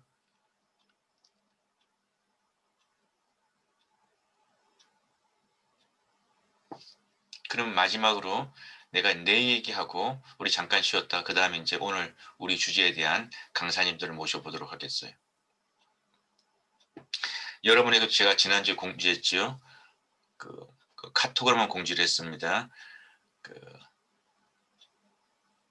오픈 포럼, 꿈과 끼라고 하는 포럼을 여니까 창업 혹은 그와 유사한 창의적인 생각의 도전에 대해서 관심 있는 선수들은 오픈되어 있으니까 화요일날 저녁에 우리 그 모임에 한번 참석해봐요. 초대합니다. 라고, 이것은 수업과는 상관없이 여러분들이 자발적으로 참석할 수 있고 참석하지 않아도 되는 그런 포럼이에요 해가지고 지난주 화요일날 저녁 8시에 모인다고 여러분들이 초대를 했어요. 근데 여러분, 우리가 코로나 시대가 아닐 때 여러분들이 다 바쁘잖아요. 그리고 또 다 스케줄들이 있고, 그랬을 때 포럼 하나를 연다고 하는 것은 참 준비가 더 철저하게 필요하고요. 그리고 수십 명의 대학생들을 자유관 메토실, 진리관 메토실에 그런 포럼을 한다고 모으는 것은 생각보다 쉽지가 않아요. 또 그 홍보하고 이런 과정에 이런 노력들 더 많이 필요하고요. 근데 코로나 상황이니까 서울에도 있고 제주도에도 있고 미국에도 있고 스위스에도 있고 있는 사람들이 시간만 맞추고 그 개념만 맞춘다고 한다면 오히려 줌을 통해서 더 원하는 사람들을 더 용이하게 모일 수 있는 그런 기회도 그 오픈 포럼이 될 수 있지 않을까라고 해가지고 준비를 했었고요. 제가 가르치는 수업에 우리 선수들한테 모두 공지를 했고, 그날 30여 명 이상이 모여서 멋진 포럼을 했어요. 그리고 강사는 우리 수업, 제 수업에 참여하고 있는 1학년 새내기 선수였어요. 그리고 그 포럼은 감동적인 성공적인 포럼으로 마쳤어요. 근데 이게 코로나가 아니었을 때 이런 준비 한번 상상해봐요. 제가 볼 때는 굉장히 어렵고, 이런 포럼을 사실은 여러분들과 함께 만든다는 것이 제 스스로가 어렵다고 염두를 못 냈을지 몰라요. 근데 코로나 상황이고 줌이라고 하는 새로운 기술의 진보가 있기 때문에 그런 도전을 할 수 있었다는 얘기예요. 그리고 그런 기회는 앞으로 우리 세계문화사 목요일을 하고 있는 여러분들한테도 가능하다라는 얘기를 하고 싶어요. 그날 발표는 통속과 융합적 사고라고 하는 교양 필수 과목 새내기 1학년 선수가 강사였지만은, 제가 얘기하는 건 여러분들도 여러분들만의 단단한 이야기를 열심히 만들어가고 있다면 저한테 연락 주세요. 그래 같이 한번 고민해봐요. 그 이야기가 또 다른 우리 친구들한테 뭔가 자극을 줄 수 있고, 그 친구들이 그렇게, 현서가 지금 코로나로 눈을 떴어요. 이런 얘기가 눈을 떴어요. 우리 또 다른 친구들에게 눈을 뜰 수 있는 기회 광장을 만들고 그 광장의 컨텐츠로 다 나아갈 수 있다고 한다면은, 코로나의 줌이라고 하는 이런 환경이 그 기회를 더 열어주고 있는 것은 아닐까. 우리 안지영 선수가 무엇을 가지고 발표를 했는가 하면, 지난 9월에 얼마 전이죠. 지난 9월에 코로나 상황이고 시간도 있고 아까 시간도 있다고 그랬잖아요. 커뮤터를 하지 않으니까 집에만 있고 답답하니까 그동안 중학교부터 꿈꿔왔던 그 창업을 해보자라고 판단을 한 거예요. 중학교부터 꿈꿔왔던 창업을. 그 창업은 옷 입는 거 좋아하고 옷 코디하는 거 좋아하고 인스타그램에 그걸 소개했더니 그 팔로워들이 정말 예쁘게 잘 입어요. 지영 씨 옷 잘 입네요. 컬러랑 매치하고 이게 매치하는 게 너무 재밌어요. 그것도 본인한테 해가지고 근데 그게 그냥 나 좋아요 나 좋아 사진 찍는 데 만족하는 것이 아니라 그러면 이걸 좀 더 업그레이드 시켜가지고 내가 사업 모델을 만들어 봐야지 해가지고 디자인하는 거 좋아하는데 D형 학생은 아니었어요. 관광학부 학생이었어요. 그래서 자기가 좋아하는 것이었어요. 그리고 꽤 오랫동안 좋아했어요. 그래서 나름대로 내공을 쌓아왔어요. 그래서 그 반팔에 디자인 프린팅 해가지고 오픈마켓에 올렸고요. 첫 번째 그 올렸던 그것은 생각보다 수익은 적었지만은 나름대로 의미 있어서 이번 겨울에 또 두 번째 작업 들어간다고 해. 근데 창업을 했어요. 누군가에겐 에게 그것이 무슨 창업이야. 맞아요. 창업이라고 얘기하는 너무 작은 이야기일 수 있어요. 그러나 또 반대로 누군가에게는 이렇게 얘기할 수 있어요. 대학생 1학년 중에서 거기까지 진도 나가본 친구 있으면 나와보라고 그래. 근데 나는 지영이의 그 얘기를 듣고요. 첫 번째 관점이 아니라 에게 그것도 창업이냐? 이렇게 보지 않았고요. 우리 선수가 그만큼 진도 나갈 수 있는 얘기라고 하면 이 얘기가 우리 다른 선수들한테도 굉장히 긍정적인 자극을 줄 수 있는 얘기가 되겠구나. 지영아 너랑 나랑 우리 세상에 나가가지고 이 이야기를 한번 팔아보자. 이 이야기를 한번 소통시켜보자. 그랬을 때 현서야 지영이가 좋아요. 코치님 그렇게 해볼게. 그렇게 반응했겠어? 어떻게 반응했겠어? 현서야.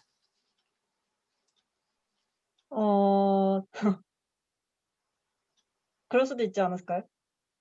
맞아. 그럴 수도 있지 않았겠어요? 그럼 모를 일이야. 그래서 내가 그냥 재밌게 물어봤어. 근데 지영이는 주춤주춤 거렸어. 이렇게 아무것도 아닌 이야기 가지고 그게 할 수 있을까요? 모르겠어요. 좀 시간을 줘보세요. 그래서 시간을 줬어. 근데 그렇게 생각하는 친구들 이 안에 억수로 많을걸? 지금 손 못 들고 있는 친구들 있잖아. 다른 친구들 너무 발표 잘하는 것 같아가지고 저도 생각했더니 제 얘기 먼저 얘기했어요. 그리고 제가 생각하는 것이 뭐 대단한 걸까요? 이런 생각을 하면서 아직도 발표 손 하는데 주저주저하는 친구들 이 자리에 많이 있어요. 그리고 우리 지영이라는 친구도 그랬어요. 그만큼 하는 거가 세상에서 볼 때는 너무 아직도 먼 단계니까 이게 무슨 뭐 포럼에 나갈 강사가 될 수 있을까 생각을 했어. 근데 내가 끄집어냈어. 아니야. 지금 이 단계에서 거기까지 나갈 수 있는 친구가 있을까? 그렇게 해가지고 지영이가 그럼 해보겠습니다. 그러니까 정말 열심히 했어요. 수업에 과제 낼 때보다 100배 더 열심히 했어요. 수업 과제에서 내가 줬던 평가보다도 그거 과제랑 상관없는 그 프로젝트의 완성도라든지 열정이란 것이 훨씬 더 의미 있고 재미있는 프로페셔널한 어떤 그런 준비를 하더라고. 나도 깜짝 놀랐어요 하면서. 그게 여러분들 끼예요. 그게 여러분들 꿈이에요. 그게 청년의 미래예요. 그래서 또 한 가지만 얘기할게. 말이 길어지는데 그래서 지영이가요. 자기 인스타그램의 고객 그분들한테 제가 포럼에 하니까 여러분 시간 되면은 참여 왜 오픈 포럼이잖아. 그래서 초대를 했어요. 그리고 그 초대에 몇몇 고객들이 참여한 모양이에요. 그리고 그 포럼을 듣고요. 그 중에 한 사람이 지영 씨 피드백이 온 거예요. 지영 씨 얘기를 듣고 저도 도전을 받았어요. 그래서 저도 주저주저 하고 있었는데 제가 관심이 있었던 편집 분야 아마 유튜버 얘기를 하는 것인지 자세히 모르겠어요.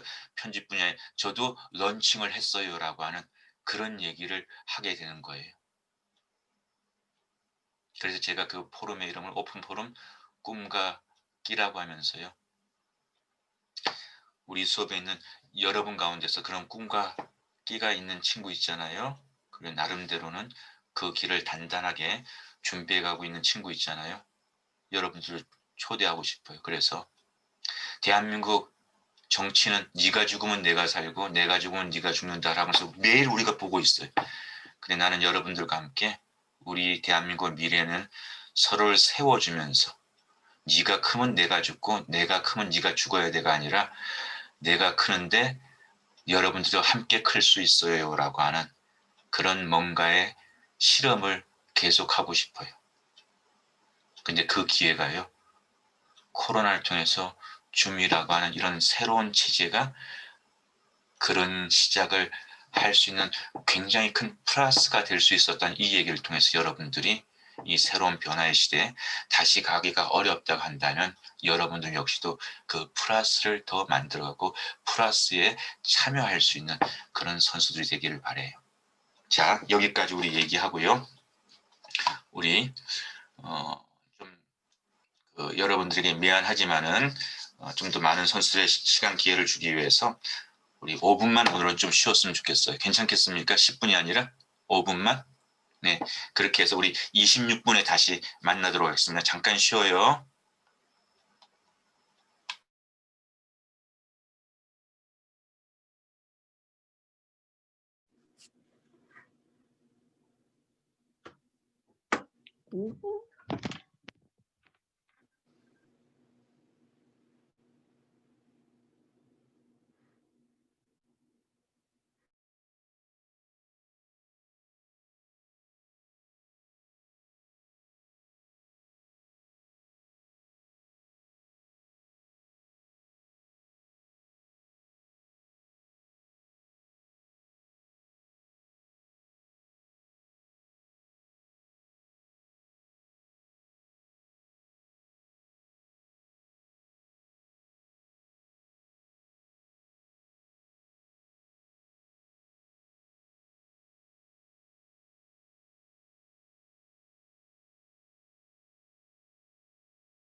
자, 우리 조금 10분 쉬지 못해서 미안하지만은 우리 또 그다음 시간에 오늘 주제에 대한 얘기를 조금 더 우리가 해볼 시간을 확보하기 위해서 여러분들 자리에 오셨으면요. 비디오 열어주시고 준비된 모습을 제가 확인한 다음에 진행하도록 하겠습니다.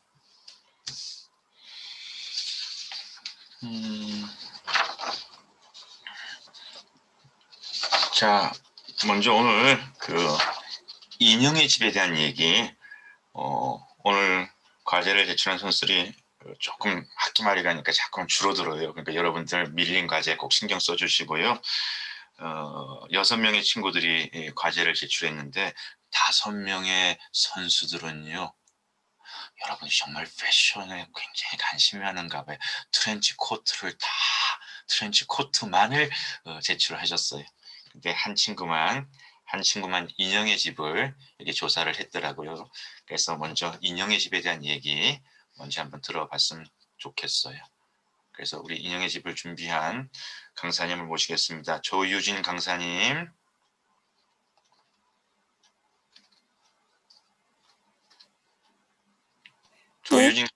조유진 강사님. 네. 네.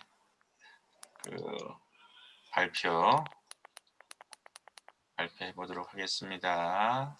제가 공유 올릴게요.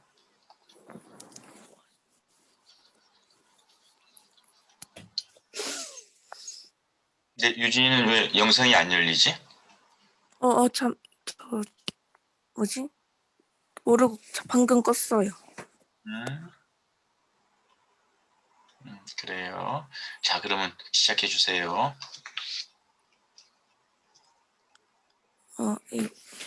이거 혹시 제가 보고 해야 하는 건가요? 제 걸로? 그러니까 유진이가 자기가 올려가지고 자기가 직접 하면서 하고 싶다는 얘기예요? 그것도 가능해요? 아니, 그러면 이거 안 보여서. 그러니까 본인이 올려도 되고 이게 간격이 크니까 내려주세요 하면 돼요. 이렇게 해가지고 자기 소개하고 시작.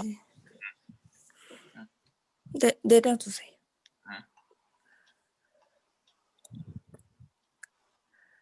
안녕하세요, 여러분. 오늘 문학 수행평가 발표를 맡게 된 조유진이라고 합니다. 저는 19세기 유럽 사회를 비판하는 대표적인 희곡 헨리크 입센의 인형의 집에 대해서 발표하려고 합니다. 여러분은 인형의 집이라는 연극을 보신 적이 있으신가요? 인형의 집은 1879년 노르웨이의 극작가 헨리크 입센에 의해 발표된 희곡입니다. 인형의 집은 집필 후 같은 해 12월 21일 코펜하겐에 있는 덴마크 왕립극장에서 상연되었습니다. 그 후 2006년 입센의 죽음 100주년을 맞아 인형의 집은 그 해 세계에서 가장 많이 공연된 작품이라고 합니다. 유네스코는 2001년 입센의 자필 서명이 있는 인형의 집을 원고의 역사적 가치를 고려하여 유네스코 세계기록 유산에 등재하였습니다. 입센의 인형의 집은 위 관점으로만 본다면 연극의 역사에 많은 기여와 공헌을 한 것처럼 보입니다. 하지만 입센이 집필한 이 희곡은 당시 중산층들 여성의 삶에서 심각한 위기에 직면하여 갑자기 일상이 무너지는 이들을 그려낸 유럽의 비극 전통을 보여주는 사회 비판 희곡입니다. 로마 시대 1878년 10월 18일에 발견되어 알려진 최초의 원고에는 현대의 비극에 관한 주석이라는 제목이 붙어 있다고 합니다. 인형의 집을 발표한 19세기 유럽의 시대 상황은 민족주의, 자유방임, 자유민주주의, 혁명, 자본, 산업과 제국 반란의 세기라고 불리었습니다. 또한 인구 증가와 도시와 유럽의 산업화가 이루어지고 있었고 남성주의, 남성 우월주의가 심했던 시기이기도 했습니다. 남성 위주의 19세기 서구의 사회, 당시의 사회구조는 정대근적 가부장제였으며 남성과 여성이 동등하게 살아가기 힘든 시대 여성이 단지 어머니로서의 역할만이 요구되었으며 개개인의 인권은 철저히 무시당하는 시대였습니다. 당시 이 희곡이 1879년에 출版되었을 때 형식과 주제에 있어서 인형의 집은 현대 서양 희곡의 일대 혁명을 가져왔습니다. 우리나라에 비해 여성의 권리와 남녀 불평등, 여성 억압에 대한 인식이 빨랐던 서양조차도 그러한 각성이 일기 시작했던 것은 19세기였습니다. 자유주의 운동이 일어나면서 만인평등과 자유를 주장함에 따라 노동자와 지배자 간의 평등뿐만 아니라 남성과 여성 간의 평등과 자유에 대해서도 인식하게 된 것입니다.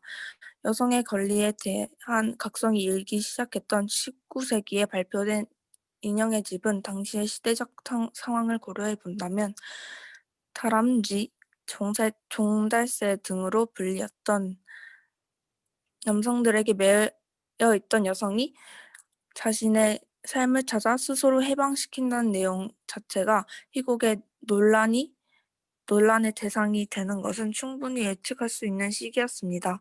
19세기 변혁기에 인간이 처한 현실적 상황을 그린 인형의 집이 발표되자 근대 사상과 여성 해방운동에 깊은 영향을 미쳐 당시 여성들의 사회와 가정 내 불평등한 처지와 지위에 대한 문제점과 남성 위주의 사회 구조와 가부장제에 대한 저항, 새로운 사회 윤리관을 드러냄으로써 여성 해방운동과 여성이 사회로 나가는 데 큰 발판이 되었고 페미니즘 운동을 촉발시켰으며 인형의 집에 나오는 여성인 노라라는 19세기 신여성의 대명사가 되었습니다.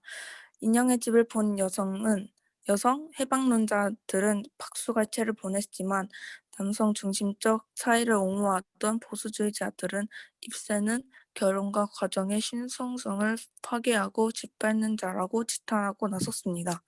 양쪽의 논쟁은 치열하게 전개되었고 연극 또한 많은 제안을 받았으며 인형의 집은 주부이자 변호사의 아내였던 노라가 남편의 비겁한 모습에 반발하여 집을 뛰쳐나온다는 설정으로 인해 연극이 공연되지 못할 정도로 심각한 반발을 받았다고 합니다.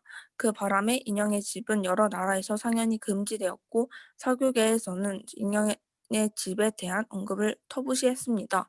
이에 입새는 인형의 집을 집필하기 시작할 무렵 자신의 노트를 보면 노라는 도덕성의 기준을 잃고 혼란 내지는 파멸의 길을 걷고 있는 것이라고 덧붙여 썼다며 여성 해방의 측면에서 쓴 것은 아니라고 했습니다.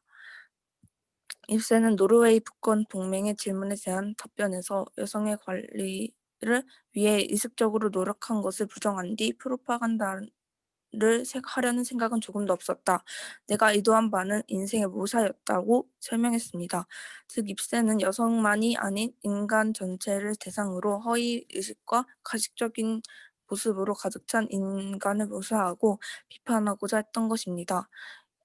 인형의 집에서 노라가 집을 나서는 장면에서도 최후의 순간까지 한 인간으로서라는 말만 되풀이할 뿐 여성의 독자적인 권리와 주장, 미래에 대한 언급은 나타나지 않은 점이 이를 대변하고 있었습니다. 비록 입센이 여성 해방을 주제로 이 작품을 쓴 것은 아니며 여성 해방 운동 측면에서 작품을 해석한 것은 후세의 일이라고 하나 작품의 주인공이 여성이며 주인공인 여성이 자신의 인생에 대해 각성하고 행동의 변화를 보인다는 측면에서 여성의 인권을 다룬 희곡이라고 저는 생각했습니다. 이후 24기에는 그 영향이 아시아로 비롯해 제3세계까지 퍼져나가 인형의 집은 현대 서양 희곡의 상징이 되었고 그 내용은 인권과 실존적 자유와 같은 가치의 상징이 되었습니다. 즉 1900년대에 들어서야 여성이 참정권, 선거권 등을 얻었으며 사회적 지위에 대해서도 주장할 수 있게 되었습니다.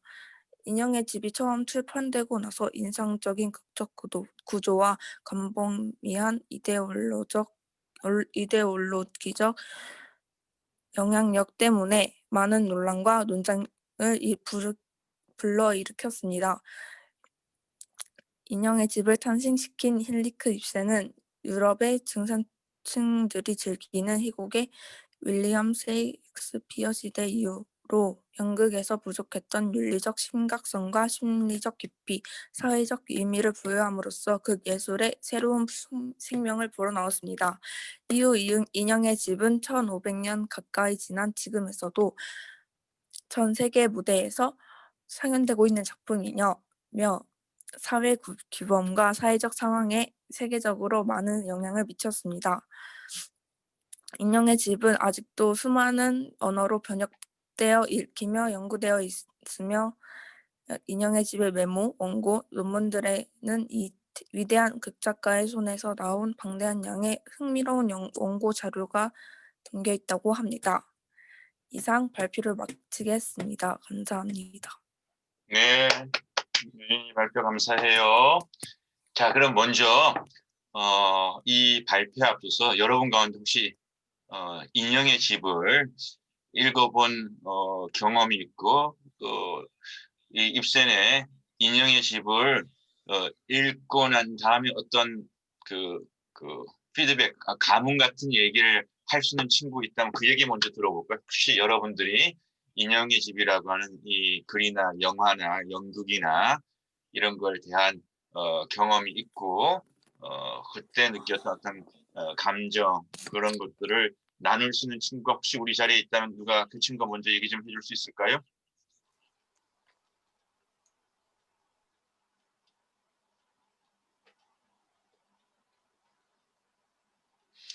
인형의 집을 직접 읽고 거기에 대한 피드백에 대한 얘기가 없다고 한다면 유진이 뭐 여러 가지 다양한 인형의 집에 관한 또 여성 문제에 대한 이런 이 발표를 듣고 여러분들이 함께 논의하고 싶은 얘기가 있다면 여러분들의 이야기 그럼 어떤 주제든지 여러분들 얘기 한번 들어볼까요?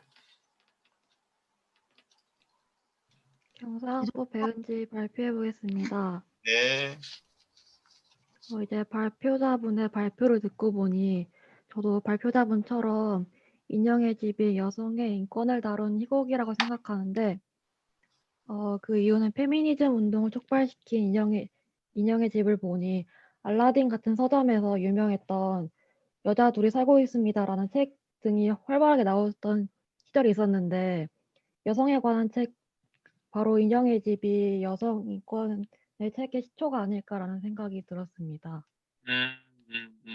그 얘기는 은지도 진작부터 여자들이 살고 있어요. 뭐 이런 얘기까지 언급하는 거 보니까 이런 쪽에 조금 개인적인 관심이 있는 선수인가요?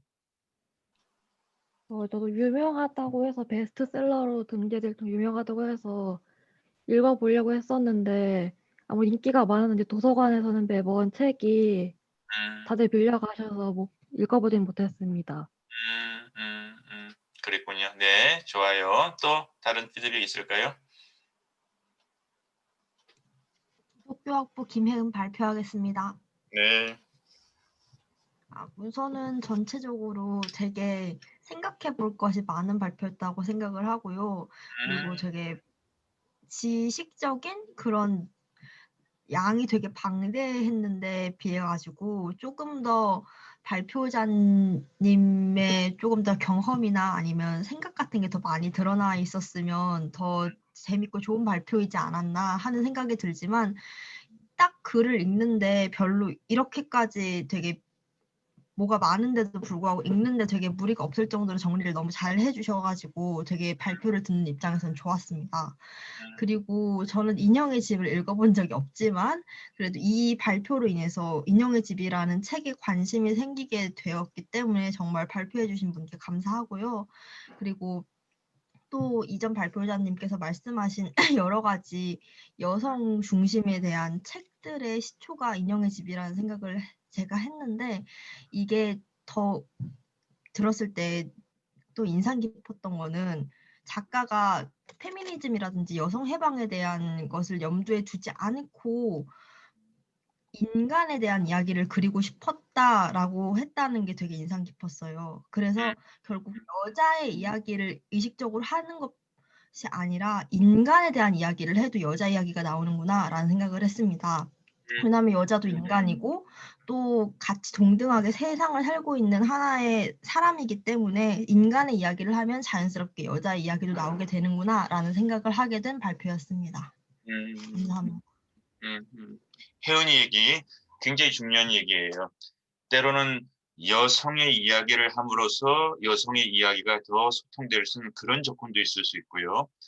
근데 이제 그것은 여성의 이야기를 더 분명히 말할 수 있는 그런 조건이 될 수 있지만 또 여성의 이야기라고 하는 제안을 통해서 남성은 남성의 이야기는 하면서 이것이 대척점에서 남성과 여성의 대척점에서 여성의 이야기가 되어지는 경향도 있을 수가 있다고 한다면은 여성의 이야기를 인간의 이야기로 접근했었을 때는 그러면서 여성의 이야기가 충분히 다 설명되었는가라고 하는 또 그런 지점에 비판이 나올 수는 있지만은 인간의 이야기로서 여성의 이야기를 접근했었을 때는 남성과 여성이 같은 인간이라는 동질성 안에서 또 이 문제를 또 바라볼 수 있다라고 하는 그런 부분이 있는데 그러면서 혜연이가 인간의 이야기로서 여성의 이야기를 할 수 있겠구나라고 하는 지점에 각성 내지는 새로운 관점을 또 이 발표와 이 작품의 설명을 통해서 생각해 볼 수 있다는 얘기는 굉장히 재미있는 얘기인 것 같아요. 자, 그 다음에 또 우리가 5Y 좀 더 이 주제를 좀 더 깊이 들어가 가지고 자 여기 노라라고 하는 주인공에 대해서 한번 생각을 해보자고요. 한편에서는 로라에 대한 평가는 이런 시대 남성 위주라고 얘기할 수 있는 이 가부장적인 이런 시대에 나는 뭐야? 나는 어머니가 아닌 노라라고 하는 나를 찾고 싶어라고 하면서 그 모든 가정의 의무, 꼭 속박, 굴레라고 할까, 그 박차고 나가는 이런 모습이 페미니즘 운동을 촉발시켰고 여성의 해방에 그래서 19세기 신여성의 대명사가 되었다는 이런 노라에 대한 혹은 작품 속 노라가 아니라 이런 여성상에 대한 이런 긍정적인 한 꼭지의 평가가 있는가 하면은 로라는 결혼과 가정이라고 하는 신성한 그러면 그 집 새 아이들은 다 어떻게 되는 거야?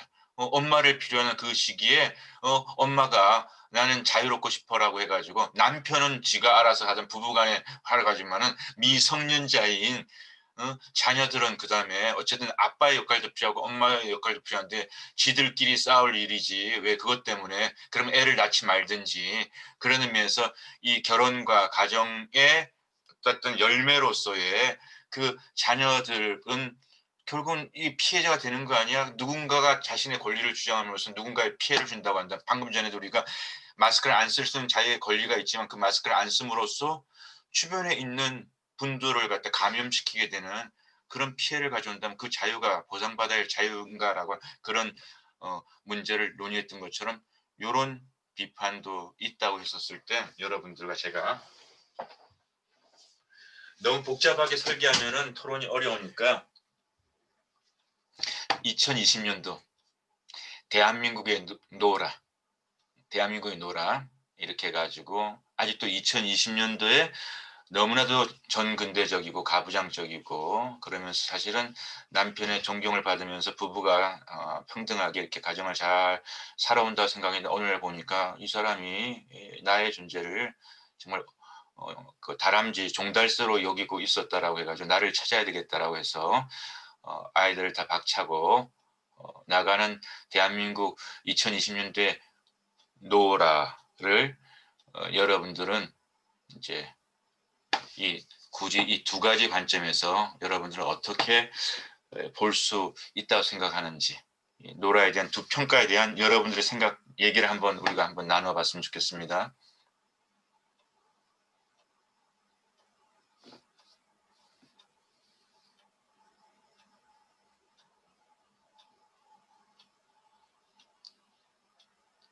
갑자기 침묵이 흘러요. 잘못 얘기했다가 뭔가 굉장히 센세이션을 일으킬 것 같은 그런 분위기인가요? 네, 그러니까 이 문제에 대한 여러분들의 이해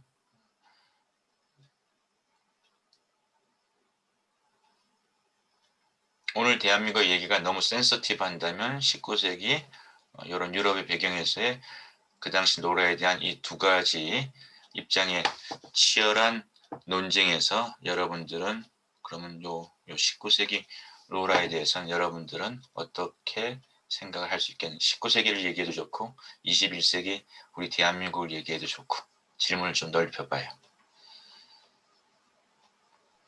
기영학부 신년서 발표해도 되겠습니까? 네. 저는 일단 이 토론에 대해서 명확하게 발표를 할 수 없는 이것에 대해서 좀 얘기하고 싶은 게 애초에 페미니즘이라는 사상 자체가 정말 접근하기 어렵고 정말 예민한 부분도 많고 알면 알수록 정말 자신 있게 말하기 어려운 그런 사상 중에 하나라고 저는 생각을 하거든요. 정말 왜 그렇게 다른 그거부터 설명해줘. 왜 그렇게 생각해? 예?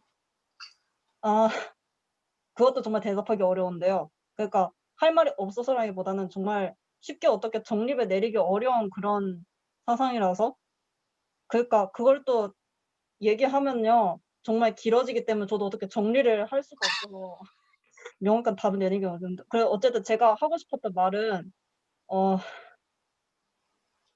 명확하게 말하기 정말 어렵다. 이 19세기든 지금 21세기든. 그래서 가장 알면 솔직히 뭐 페미니즘을 잘 안다라고 자부하는 사람들조차 정말 잘 안다고 확신을 할 수가 없을 정도로 정말 어려운 사상이라고 저는 생각을 하거든요. 정말 다른 그 그럼 어떤 것들보다.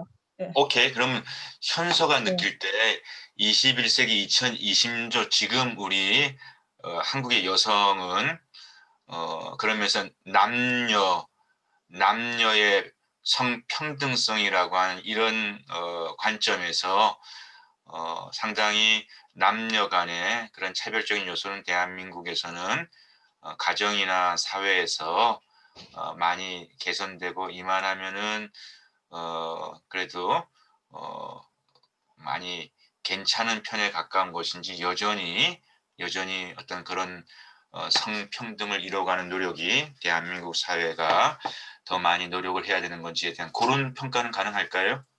이해는? 네, 가능은 합니다. 제 관점으로서는 일단은 일단은 제 관점으로서는 일단은 옛날부터 지금까지 성평등에 대한 노력이 많이 이루어졌고 노력도 많이 하고 있다는 것 자체는 인정을 하는데 아직은 좀 정말 평등한 것에 대해서는 좀 저는 그렇지 않다고 대답을 하고 싶어요.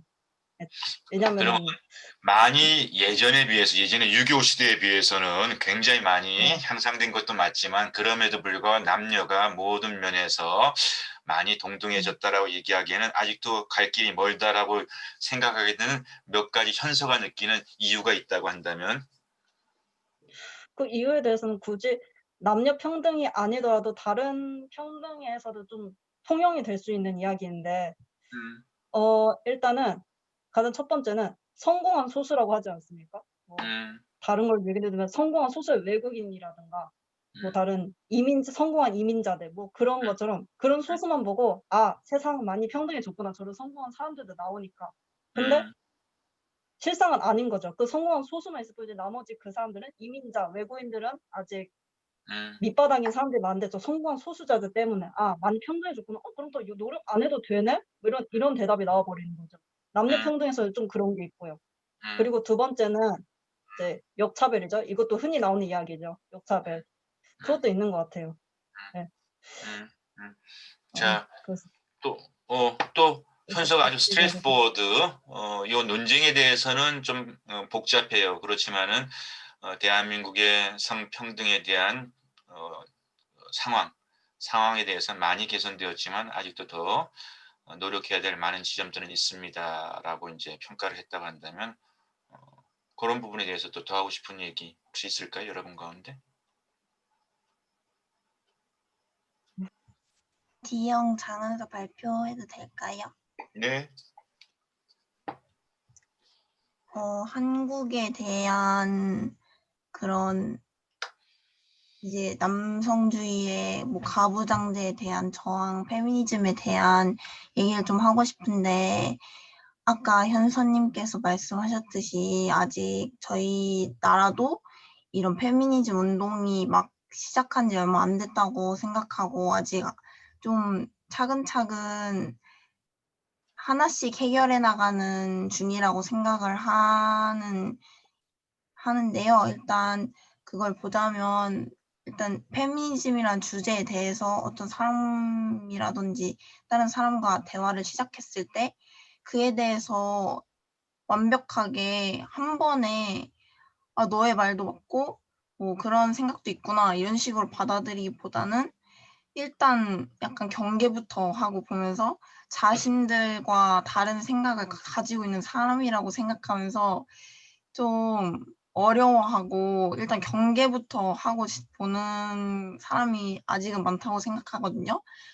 근데 아마 이게 전과는 다른 갑작스러운 차별을 모든 사람이 갑자기 받아들이지 못하듯이 저희 나라도 아직은 갑작스러운 변화에 좀 이제 차근차근 준비해 가고 있는 과정이라고 생각을 합니다. 그래서 아직은 사람들이 다 그에 대해 생각이 있는 사람들은 이제 발전을 하고자 계속 노력은 하지만 현실적으로 좀 차근차근 변해나가고 있지 좀 막 법적인 그런 쪽이라거나 뭐 뭐라 하지? 법 같은 게 생긴다거나 하는 건 아직까지는 진행이 되지 않고 있다고 생각을 합니다.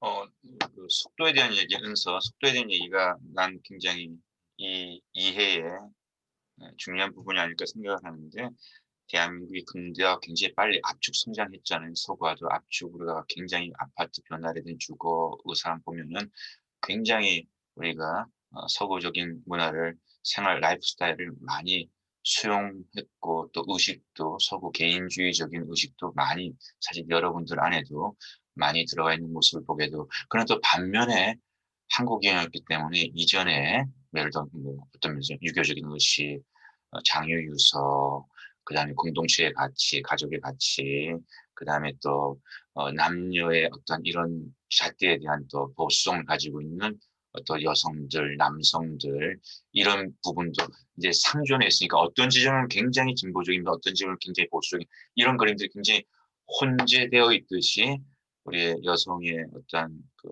동등성, 평등성 이런 부분들도 굉장히 많이 진도가 나간 부분도 있고 굉장히 진도가 안 나간 부분도 있고 굉장히 혼재되어 있다라고 하는 그 면모는 어쩌면 대한민국 사회 전체의 압축 성장 속에 들어가 있는 같은 얘기 부분이 되지 않을까 싶으면서 시간만 있으면 좀 더 얘기를 하고 싶은데 그거 토론까지는 못하겠는데 다른 시간에선 우리 그 학생들 가운데 남학생 가운데 이런 얘기도 있었어요. 의경 출신인데 이제 경찰로 군 생활을 했으니까 그 경찰 공무원직들 이렇게 상황을 옆에서 보고 그런 얘기를 많이 들었었을 때 이제 이런 얘기를 하는 거예요. 경찰의 기본적인 임무는 이제 범인을 제압하고 범인을 잡고 관리하는 일들이 경찰이라고 하는 역할이 굉장히 중요한 부분들을 했을 텐데 경찰에 대한 체력 검증. 근데 여성이기 때문에 그 체력 검증을 낮춰가지고 경찰을 뽑는다고 하는 것은 경찰 직무 그 자체의 성격을 여성을 뽑기 위해서 바꾸는 것이라 그런 이해가 들고 그건 역시도 얘기했던 역차별, 경찰직이라고 하는 것에 그런 체력을 감당할 수 있다면 그것이 남자든 여자든 하지만은 그것이 결국은 범인이 여자만 있는 것도 아니고 남자 모든 걸 다 할 수 있었을 때는 그래야 되는데 여성을 더 우대하고 평등하게 한다고 해가지고 그 역할 자체의 그 잣대를 바꿔버리면서 그 티오를 확대하는 것이 과연 평등의 접근인지 아니면 또 다른 남성에 대한 차별의 접근인지 저는 차별이라고 생각합니다라고 그런 얘기를 던지더라고요. 그랬을 때 그런 부분들도 사실은 다 토론하고 싶은데 지금 벌써 시간이 55분이어가지고 다음 시간에 시작할 때 이 얘기가 연결되면 한번 해보도록 하고 하여간 여러분들 생각해 보시고요. 오늘 또 우리를 생각해 보겠던 발표 유진이 감사드리고요. 오늘 수업 우리 여기서 마치도록 하겠습니다. 그리고 거듭 얘기하지만 다음 주까지 모든 14주차도 과제가 들어와야 되고 미진한 과제도 다음 주까지 싹 다음에 화요일까지 여러분들이 넣어야 되니까 꼭 기억해 주세요. 그러면 여러분 오늘도 즐거운 토론 감사드려요. 자, 한 주간 잘 보내세요. 학기 마무리 잘 하시고 감사합니다. 수고하셨습니다. 감사합니다. 감사합니다. 수고하셨습니다.